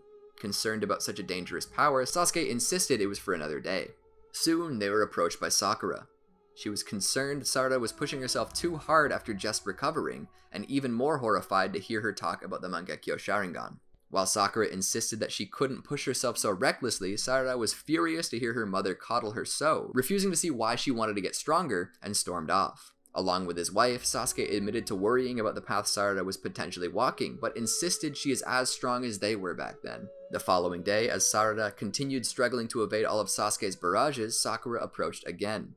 She insisted that just blindly facing the challenge wouldn't yield any results. She forced Sarada into a sparring match with her, which Sasuke agreed to as Sakura's insight could determine things he couldn't. After Sakura quickly overwhelmed Sarada, she noticed that Sarada's biggest problems were her still underdeveloped chakra control and fear of defeat, which were inhibiting her development. Determined to break past her limits, Sarada faced down Sakura again, using her Sharingan to mimic the movements and general timing of Sakura's attacks to mimic Sakura's chakra-enhanced strength and reach a standstill. Sasuke was impressed by his daughter, and Sakura was now determined to help Sarada overcome her limits by joining in her training. Owl Arc. During Naruto's fight against Boruto at the training hall, Sasuke watches the match from the sidelines. Afterwards, Sasuke arrives at the Hokage's office, where he tells Boruto of the value of scientific ninja weapons and that the danger of the world has yet to be driven out. He explains of a coming danger of enemies like the Otsutsuki clan. Naruto also admitted to knowing about Boruto's mark on his right palm, which was another reason Naruto approved the development of his advanced weaponry. While Boruto still insisted that they would rely solely on ninjutsu like in the Chunin exams, Naruto noted that the Chunin exams were to test one's growth as a ninja, whereas they are now in a battle for survival. Katasuke then arrived to retrieve his prototype, to which Naruto assigned Team Konohamaru a C-rank mission to escort the lead scientist back to the lab in Ryuben City. While Boruto stormed off in a huff, Sasuke is certain Boruto will calm down soon enough. Kawaki Arc. Sasuke was sent to investigate coordinates discovered in intel recovered by Konohamaru, a location accessible only through space-time ninjutsu. He discovered an Otsutsuki-related site which contained records on some of their members, specifically those who had been to their world, which also led him to believe Kaguya came to this world with a partner. There he also discovered another Ten Tails imprisoned. Sasuke managed to hide when Jigen arrived, but was left terrified when the leader of Kara absorbed some of the Ten Tails chakra for himself, briefly taking the form of Kaguya's supposed partner. As Jigen left to retrieve Kawaki, Sasuke determined the situation to be direr than he expected and felt the need to inform Naruto at once. Jigen later attacked Konohagakure and sent Naruto to an unknown dimension. Just as he was about to leave Naruto stranded, Sasuke, having detected Naruto's chakra and followed him there, appeared and kicked Jigen away to stop him from leaving before proceeding to team up with Naruto to fight Jigen, free to fight at full power, but even then Jigen successfully pressured them with his ability to seemingly conjure black rods from nowhere to stab them. However, Sasuke eventually deduced that Jigen's ability allowed him to shrink matter to microscopic levels and return it to its original size instantaneously, but told Naruto that wasn't his only secret uneasily. Recognizing Sasuke's impressive analytical skills and prowess with his dojutsu, Jigen noted that he must eliminate Sasuke first. Naruto and Sasuke continued to engage Jigen, eventually pushing him into a corner, at which point Jigen responded by progressing his karma to the next stage, worrying Sasuke, who saw it firsthand. Sasuke informed Naruto that Jigen's appearance was similar to an unknown Otsutsuki he had witnessed earlier, as well as that he was aware of the existence of another Ten Tails. Deducing that Jigen is planning on draining the world of chakra, Sasuke activated his Susanoo while Naruto entered Tailed Beast mode. Jigen effortlessly overpowered the two, and despite their collaborative efforts, Jigen managed to impale Sasuke and Naruto with his black rods. Jigen resolved to seal Naruto and moved to kill Sasuke, though was hindered by Naruto's shadow clones. Despite Sasuke's protests, Naruto convinced him to return to Konoha so he can live to fight another day. As Jigen was about to land a finishing blow, a heavily injured Sasuke teleported to Sakura's side, praying that Naruto would survive his entrapment before he passed out. Sasuke, still unconscious, was taken to a hospital where Sakura proceeded to heal him and managed to pull him out of critical condition.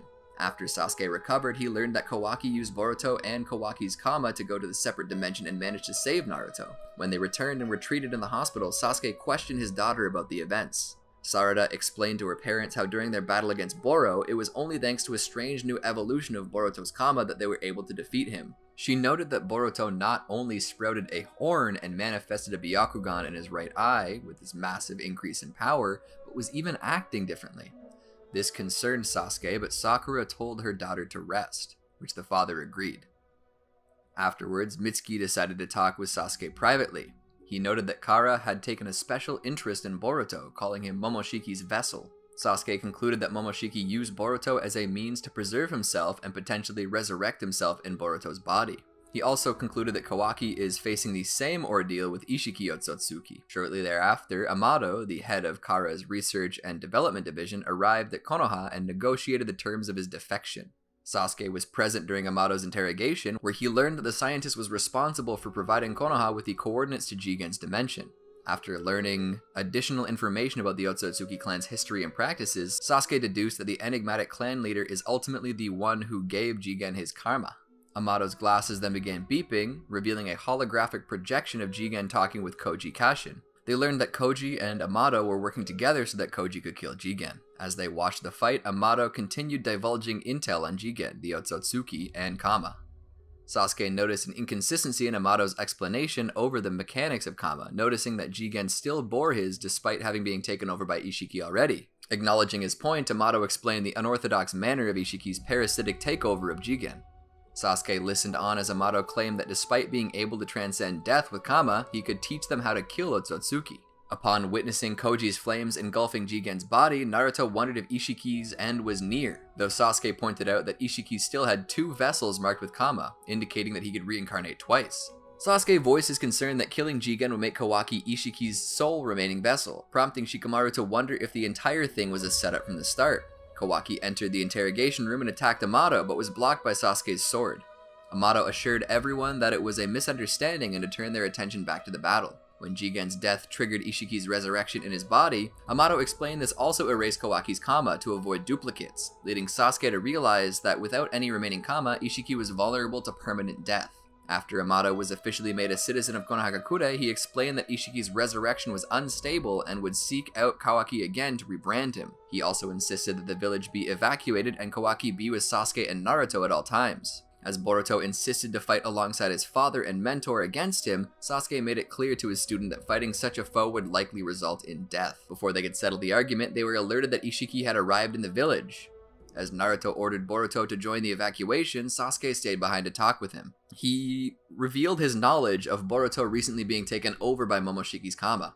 Boruto admitted he was less afraid of dying than hurting people should Momoshiki take control of him.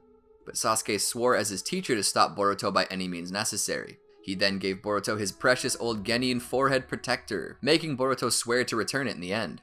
Arriving to the battlefield and saving Naruto from Ishiki's attack, Sasuke began indiscriminately launching shuriken at Ishiki, who proceeded to shrink them all. When Sasuke launched his sword at Ishiki, he was deceived as it was revealed to be Boruto, who activated Kama and teleported Ishiki and himself to a separate dimension. Sasuke and Naruto soon joined to help Boruto via his space-time ninjutsu. As the Konoha nin faced down Ishiki, he grabbed Boruto, openly impressed with how far his Kama had progressed in such a short period. Sasuke suddenly swapped places with Boruto for a sneak attack, only for Ishiki to easily rebuff him. Ishiki decided the best way to get Kawaki was to present Sasuke and Naruto's corpses to the village. The fight resumed, with Naruto and Sasuke's teamwork managing to push Ishiki on the defense as he began shrinking all their attacks. However, Ishiki demonstrated a new technique, manifesting and manipulating massive black cubes that separated the duo. From there, Ishiki pinned down Sasuke and moved to kill him with his own sword, only for Boruto to jump in the way, causing him to hesitate. Boruto deduced Ishiki couldn't kill him. Boruto explained that previously, Boro noted that Boruto's wielding of a Kama would aid tremendously in Kara's plans, meaning that Boruto's life was invaluable to Ishiki. Sasuke told Boruto to run away as their best bet was to wait out Ishiki's remaining lifespan, only for Ishiki to knock Sasuke out with a hard kick. Upon awakening, Sasuke found a battered Boruto being defended by Naruto, who released another form with Kurama to take down Ishiki. Sasuke observed as Naruto pressured Ishiki and was surprised he could keep track of his shrunken rods, something even his Sharingan had trouble doing. He took Boruto to safer distance from the battle and noticed that Naruto's chakra eventually began to weaken. Ishiki then took advantage of Naruto's chakra connection to Kawaki through the latter's prosthetic arm. From this, he teleported Kawaki to them to rebrand the boy, much to Sasuke's concern. As Kawaki tried to escape Ishiki's rebranding, Sasuke attempted to give a diversion via Ame no Tachikara and a scientifically enhanced smokescreen. After, Kawaki deceived Ishiki with a shadow clone, resulting in the Otsutsuki's death. Sasuke asked Naruto about the drawbacks of his Baryon mode, during which Boruto suddenly stabbed his Rinnegan. Controlled by Momoshiki, he revealed that he planned to feed Kawaki to Ishiki's Ten-Tails, due to the large percentage of Otsutsuki DNA that lingered in the vessel's body. Sasuke assisted Kawaki in fighting Momoshiki and resolved to kill Boruto if necessary. He noticed that Momoshiki had avoided absorbing any chakra-based ninjutsu with the Kama, and deduced that since he emerged when Boruto passed out from chakra exhaustion, replenishing Boruto's chakra could make his personality resurface. While strategizing with Kawaki, Sasuke was hit by Momoshiki's vanishing Rasengan. After Kawaki forced Momoshiki to absorb a self-sacrificial technique, Boruto was able to awaken and resist Momoshiki's control.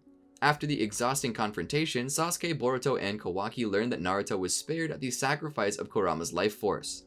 With Sasuke's Rinnegan destroyed and Kawaki's Kama extinguished, Boruto was the group's only hope to escape the foreign dimension. With Kawaki's help, Boruto was able to conjure a portal, which Sasuke pulled a weakened Naruto through.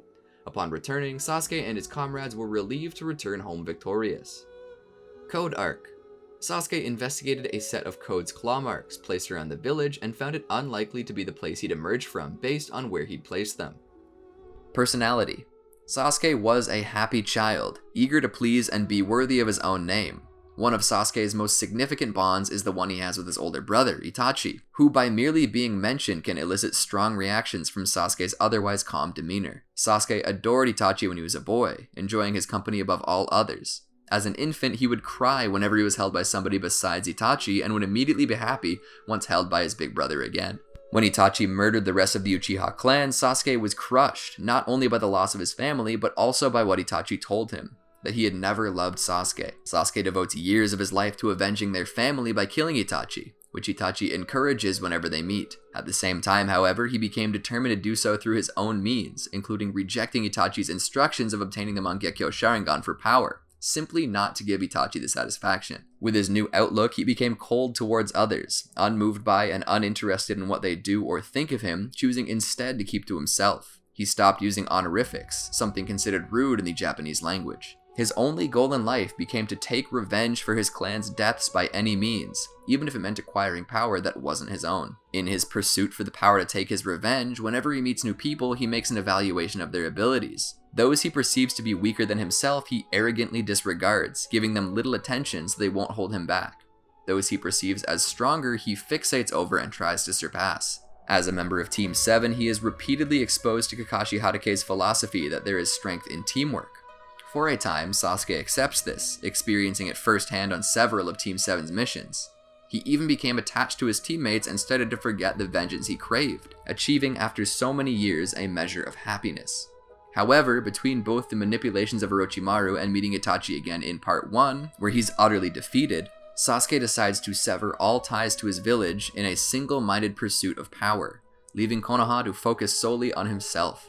Kakashi tried to help Sasuke realize the contradiction in his viewpoint. He's driven to gain power because he lost his family, yet sacrifices the family he still has, Team 7, in order to gain that power. Which did have a profound impact on Sasuke and would have turned him away from the path of darkness had he not been influenced by the Sound 4. So focused on vengeance, he willingly accepted Orochimaru's offer of power, seeking out the Sannin to train Sasuke in all he knew, even allowing Orochimaru to experiment on him despite knowing the man was using him for his own gain. Ultimately, however, Sasuke decided that letting himself be used by Orochimaru would be a disgrace to his clan, turning on Orochimaru and acquires new teammates with abilities that could further his goals. Sasuke initially retained his morals by setting a firm no-kill policy for himself and his team against those unrelated to his revenge, and openly expressing disgust at Orochimaru for his horrific experiments. In addition, despite becoming cold towards his old team, Sasuke did become attached to his new teammates, still subconsciously holding a notion of teamwork, comparing them to the bond he had with Team 7 and pushing himself to extremes to save them. After Itachi dies in a battle with Sasuke, and he learned that the hateful older brother that Itachi seemed to be was all an act, and that in truth Sasuke was the most precious person to Itachi, his murder of the Uchiha was done on the instructions of Konoha, in order to protect Sasuke. Sasuke becomes overwhelmed by this discovery and starts conspiring against Konoha and all of its citizens for ruining his and Itachi's lives, knowing full well it isn't what Itachi would want him to do. As time passed after this and the hatred increased, Sasuke's fall to darkness steadily eroded much of the goodness he once had.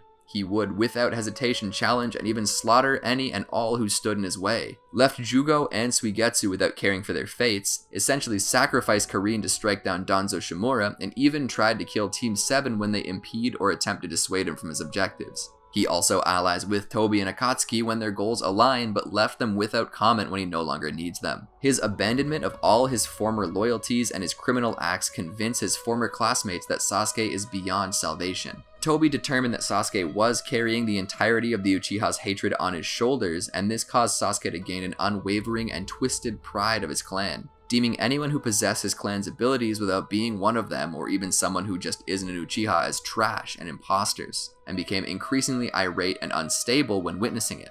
Ultimately, Sasuke came to believe that Konoha's destruction will free the Uchiha from being associated with the rotten shinobi world, and the resulting purity will restore the clan. After his final encounter with reincarnated Itachi, between learning of Itachi's struggles in life and knowing that Itachi made the choice willingly to become the villain for the sake of peace, Sasuke is left uncertain about what course to take. From long contemplation, Sasuke came to a warped view of helping the world to ensure no further conflict between them. If a single individual, what Sasuke calls the true Hokage, is solely responsible for making the difficult decisions, killing and the like for the greater good, then everyone will be unified in their hatred of that individual. He volunteers himself for that responsibility and planned to eliminate what few friendships he still had to ensure no turning back. But Naruto, by refusing to give up on saving Sasuke from darkness, demonstrates that their friendship is too fundamental to who Sasuke is and that it cannot or should not be broken. On coming to terms with this, Sasuke stops fighting the many bonds he's made and chooses to die so the curse of hatred would die along with him.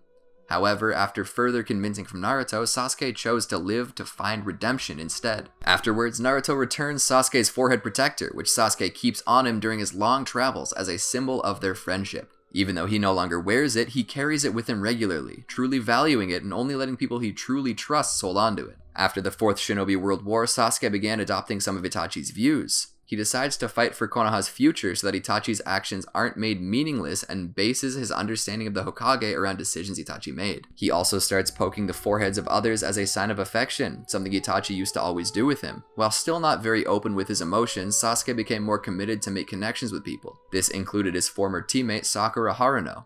While originally their relationship was mindless infatuation from Sakura for his good looks, and indifference if not blunt irritation from him, over time the two came to better understand the other and true respect was formed between them. After Sasuke was defeated by Naruto and let go of his hatred, he sincerely apologizes to Sakura for how much he hurt her, to which she tearfully forgives him, allowing them to reconcile. They later maintain a long-distance relationship while he pursues a journey of redemption. They later marry and have a daughter, Sarada. Sasuke still tends to be emotionally distant with his family for the sake of his duties, though he feels a strong connection to them when they're apart. As a father, Sasuke loves his daughter dearly and will go to great lengths to protect Sarada. While Sasuke is happy in his marriage to Sakura, he enjoys teasing her by declining to show affection.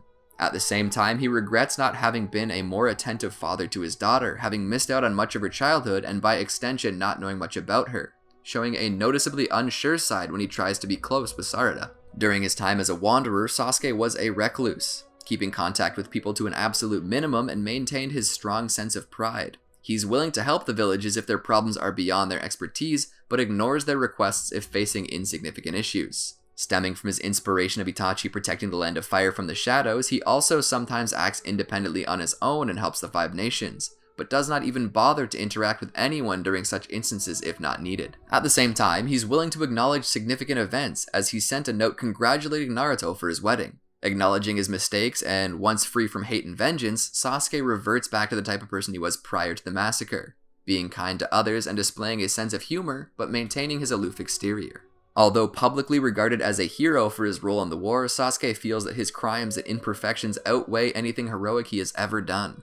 Ashamed of his past actions, Sasuke referred to the person he used to be as an entirely different person when he told Boruto about his past actions, albeit without directly telling Boruto he was referring to himself. As an adult, Sasuke becomes wiser and mature, as well as genuinely warmer and caring, though his tendency to appear deadpan remains. He does retain his habit of insulting others, although it is usually more comical than cold and mostly aimed towards Naruto. He has also shown a degree of humility, openly admitting to his failings, particularly as a family man. Although he fulfills Itachi's wish for him to protect Konoha, doing this from the shadows and investigating the mysteries of Kaguya lead him unable to spend time with his family, to the point of even failing to recognize his daughter, Sarada. Regardless, he is protective of Sarada and is very supportive of her goal to become Hokage and not end up like him.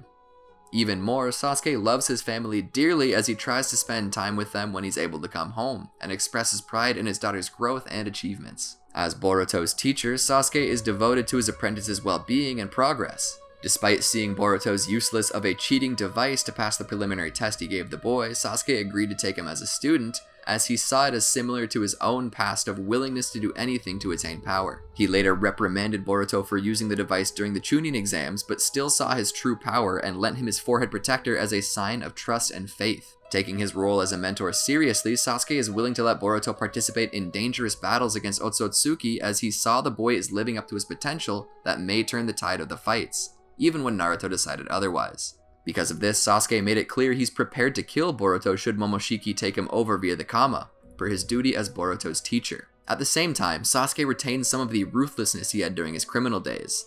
Sasuke was initially hell-bent on eliminating the clones of Shin Uchiha despite their visible fear and hesitation towards the end of the battle, and was only convinced of sparing them by Naruto, And when the notorious criminal Shojoji remained arrogant and fearless when interrogated by Sai Yamanaka and Ibiki Marino, Sasuke's sudden arrival and presence were enough to intimidate Shojoji into revealing details about Kara, with Sasuke mentioning that despite changing his ways, he still retained his reputation of being unmerciful and brutal towards criminals. Even so, Sasuke is very balanced and adaptable. When Sasuke took a mission in the land of Ridaku as a disguised prisoner in order to locate the polar particles needed to heal Naruto of his illness that would eventually strip the latter of his ability to use chakra, Sasuke kept a low profile by pretending to be weak. He even allowed the abusive prison guards to beat him, as his top priority was finding the cure Naruto needed. Like his older brother Itachi, Sasuke is recognized as a natural prodigy of the Uchiha clan, graduating at the top of his class in the academy. He makes a strong impression on Kakashi Hatake in the Bell Test, and could fight on par with strong shinobi such as Haku and Gaara in Part 1. After being under Orochimaru's tutelage for 2.5 years, Sasuke becomes strong enough to fight and even pressure Akatsuki member Itachi, as well as the 4th Raikage. With the Six Paths chakra, he is compared to the Sage of Six Paths by Kurama, which is demonstrated when he helps overwhelm Madara as the Ten Tails Jinchuriki. Madara himself stated that he would have chosen Sasuke over Obito as an apprentice if he was born years earlier. As an adult, despite losing his left arm, his performance has shown no signs of impediment as he could fight on par with Kinshiki Otsutsuki. Ultimately, he's regarded as a legendary shinobi that, like Naruto, is referred to as the strongest shinobi, with the pair's combined strength being thought to be able to destroy the world. Chakra and physical prowess. Sasuke's chakra is quite strong, in part due to being the reincarnation of Indra Otsutsuki. Whenever Sasuke's curse of hatred deepens, others remark at how much stronger, darker, and more sinister his chakra becomes. His reserves are also quite large, enough to use Chidori twice a day during Part 1 without aid. By Part 2, Sasuke is able to use Chidori and related techniques multiple times in a single day, as well as summon creatures as large as Manda. His chakra control, though less refined than Sakura Haruno's, is nevertheless very high. In the anime, he could effectively perform hand seals between his own and an enemy's hand. In adulthood, after losing one of his arms, he learned to use one-handed hand seals. His chakra's strength was also potent enough that Urashiki Otsutsuki openly commented on the strength of the chakra he stole from Sasuke, noting it was magnificent. While not an actual sensor himself, during his final battle against Naruto, he sensed Naruto's buildup of chakra and natural ability from Kurama. Also, in sharing half of Hagoromo's power with Naruto, he is able to sense Naruto's chakra from a different dimension. Sasuke is very capable in taijutsu, enough to hold his own in hand-to-hand combat against multiple opponents at once. His most consistent physical display is his speed, and by extension his reaction time. Haku remarks on how impressive Sasuke is in both regards during their battle. After reawakening his Sharingan, Sasuke concentrates on honing his speed and reflexes so he can react to the Sharingan's heightened visual information, which he accomplishes by imitating Rock Lee's movements. His speed is even shown to match, if not exceed, various other fast techniques like the Shield of Sand and Lightning Release Chakra mode respectively, and enough to physically incapacitate opponents before they realize he's even approached them. Between his increased speed and taijutsu powers, it becomes very difficult for his opponents to find enough time to perform even a single hand seal. Sakura, after re-encountering Sasuke for the first time in Part 2, finds the improvement in his abilities unnaturally high and hypothesizes that he was given drugs by Orochimaru. Orochimaru is known to have experimented on Sasuke, enough to make him immune to poisons, but it's not known what other modifications he may have received. Despite his immunity to poison, Sasuke remains vulnerable to gaseous poisons, as his shadow clone was affected by Garashi Tono's poisonous gas. He acquires some of Orochimaru's attributes after absorbing him, such as additional chakra reserves, a faster healing rate, and the ability to shed his body, all of which are lost when Orochimaru is removed from him. He later receives half of Hagoromo's power, which he is evidently able to keep. Cursed Seal. Orochimaru brands Sasuke with the Cursed Seal of Heaven after their first encounter in Part 1. When active, the Cursed Seal saps Sasuke's own chakra and then replaces it with a larger amount of Orochimaru's, in turn increasing his strength and speed. Though useful, Sasuke's early uses of the Cursed Seal are often involuntary, painful while active, and leave him briefly unable to move afterwards. These shortcomings are either minimized or eliminated once he becomes able to enter the Cursed Seal's second state, a transformation that turns his skin gray, lengthens his hair, and causes him to develop wings. The transformation's boosts to his physical parameters are similar to a Jinchuriki's version 1 forms, which by Part 2 he can isolate to parts of his body. Itachi removes the Cursed Seal from Sasuke's body during Part 2, preventing him from using it again. However, he remains compatible with the Cursed Seal's source, Jugo, allowing Jugo to provide him flesh or chakra if the need arises. Ninjutsu. Sasuke learns to summon snakes during his time with Orochimaru. He typically summons them as shields, rapid ground transportation, or to bind targets. Unseen outside of the animal path, Sasuke can also summon a second species, hawks. His use of hawks is more limited than snakes, using them only for flight and the additional maneuverability that allows. By adulthood, Sasuke can use the Shadow Clone technique, able to easily produce 8 clones at once. Bukijutsu. As an Uchiha, Sasuke is trained with a variety of different ninja tools. When he was a child, he once used inexpertly a bow and arrow to hunt a boar with Itachi, practice that later becomes useful for his Susanoo. His area of expertise is in Shuriken Jutsu, allowing him to throw shuriken and kunai with precision. For complicated or moving targets, Sasuke can guide shuriken to their mark using either wire strings or deflecting them off each other. Though his throwing speed is faster than most, it doesn't compare to Itachi, prompting him to devise the lightning flash blade creation. By sealing shuriken and kunai into his arm bracelets, Sasuke can always have a large supply ready, allowing him to barrage targets in an instant. Sasuke begins using a sword after training with Orochimaru, wielding it just as skillfully in either hand. He uses what he calls his Sword of Kusanagi regularly throughout Part 2, often to cut down multiple opponents in a short period of time. He uses it defensively as well, blocking incoming attacks or holding off skilled swordsmen. By adulthood, Sasuke becomes skilled enough to instantly switch between wielding his sword backhanded and normally, even during a clash. Nature Transformation. Sasuke can use all 5 basic nature transformations, as well as Yin Release, 2 of which he could utilize at the age of 13. As an Uchiha, he has a natural affinity for Fire Release, mastering the clan's Great Fireball technique years before coming a Genin, a feat that greatly shocked Kakashi. Sasuke can also coat fire around his shuriken, guide his flames along with wire strings, or create a succession of dragon-shaped fireballs. His fire release prowess is shown to be strong enough to easily disperse most water release techniques. By adulthood, Sasuke is capable of combining water and wind release to create makeshift ice, similar to a fusion technique. Sasuke is also a formidable user of lightning release, making first use of it with the Chidori taught to him by Kakashi. While effective at piercing most targets, the standard Chidori is a very close-range attack. For this reason, Sasuke uses the principles of Chidori to create several long-range jutsu in Part 2, such as throwable needles, extendable swords, and scattershot streams. He often channels his lightning chakra into his Sword of Kusanagi to increase its cutting power. When using his Cursed Seal or the Six Paths chakra, his lightning chakra becomes darker in color, though it's not clear if this changes his actual properties in any way. By adulthood, Sasuke is capable of using his lightning release to further augment his speed during battle, to the point it matches Kinshiki's speed. Sharingan. Sasuke first awakened his Sharingan on the night of the Uchiha clan downfall, though he isn't able to do so again until several years later at the start of Part 1. Sasuke's Sharingan is especially potent, as Orochimaru noted that despite not being fully developed at the time, it was even stronger and greater in clarity than Itachi's. Later, his prowess and skill with his fully matured Dojutsu earned him the nickname Sasuke of the Sharingan. With the Sharingan, Sasuke can see the flow of chakra, accurately reproduce any movement he sees, his own physical skill permitting, track fast-moving objects, and by the end of Part 1, predict opponents' movement to a degree. He can also use Genjutsu Sharingan for broad purposes such as distraction, interrogation, knocking targets out, or placing them under his control. He can use his Sharingan to relay information to others or enter their subconscious, which in the case of Jinchuriki allows him to suppress their tailed beasts.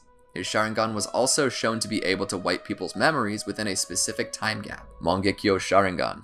Sasuke awakens his Mangekyo Sharingan after Itachi's death, once he comes to terms with the fact that Itachi was the single most significant relationship he had. Its design gives the appearance of 3 intersecting ellipses. Sasuke is warned before receiving his Mangekyo that using it deteriorates the user's eyesight, and for that reason, Tobi repeatedly recommends that Sasuke take Itachi's eyes to gain Eternal Mangekyo. Sasuke puts off doing this until he's nearly blind, just before the start of the 4th Shinobi World War.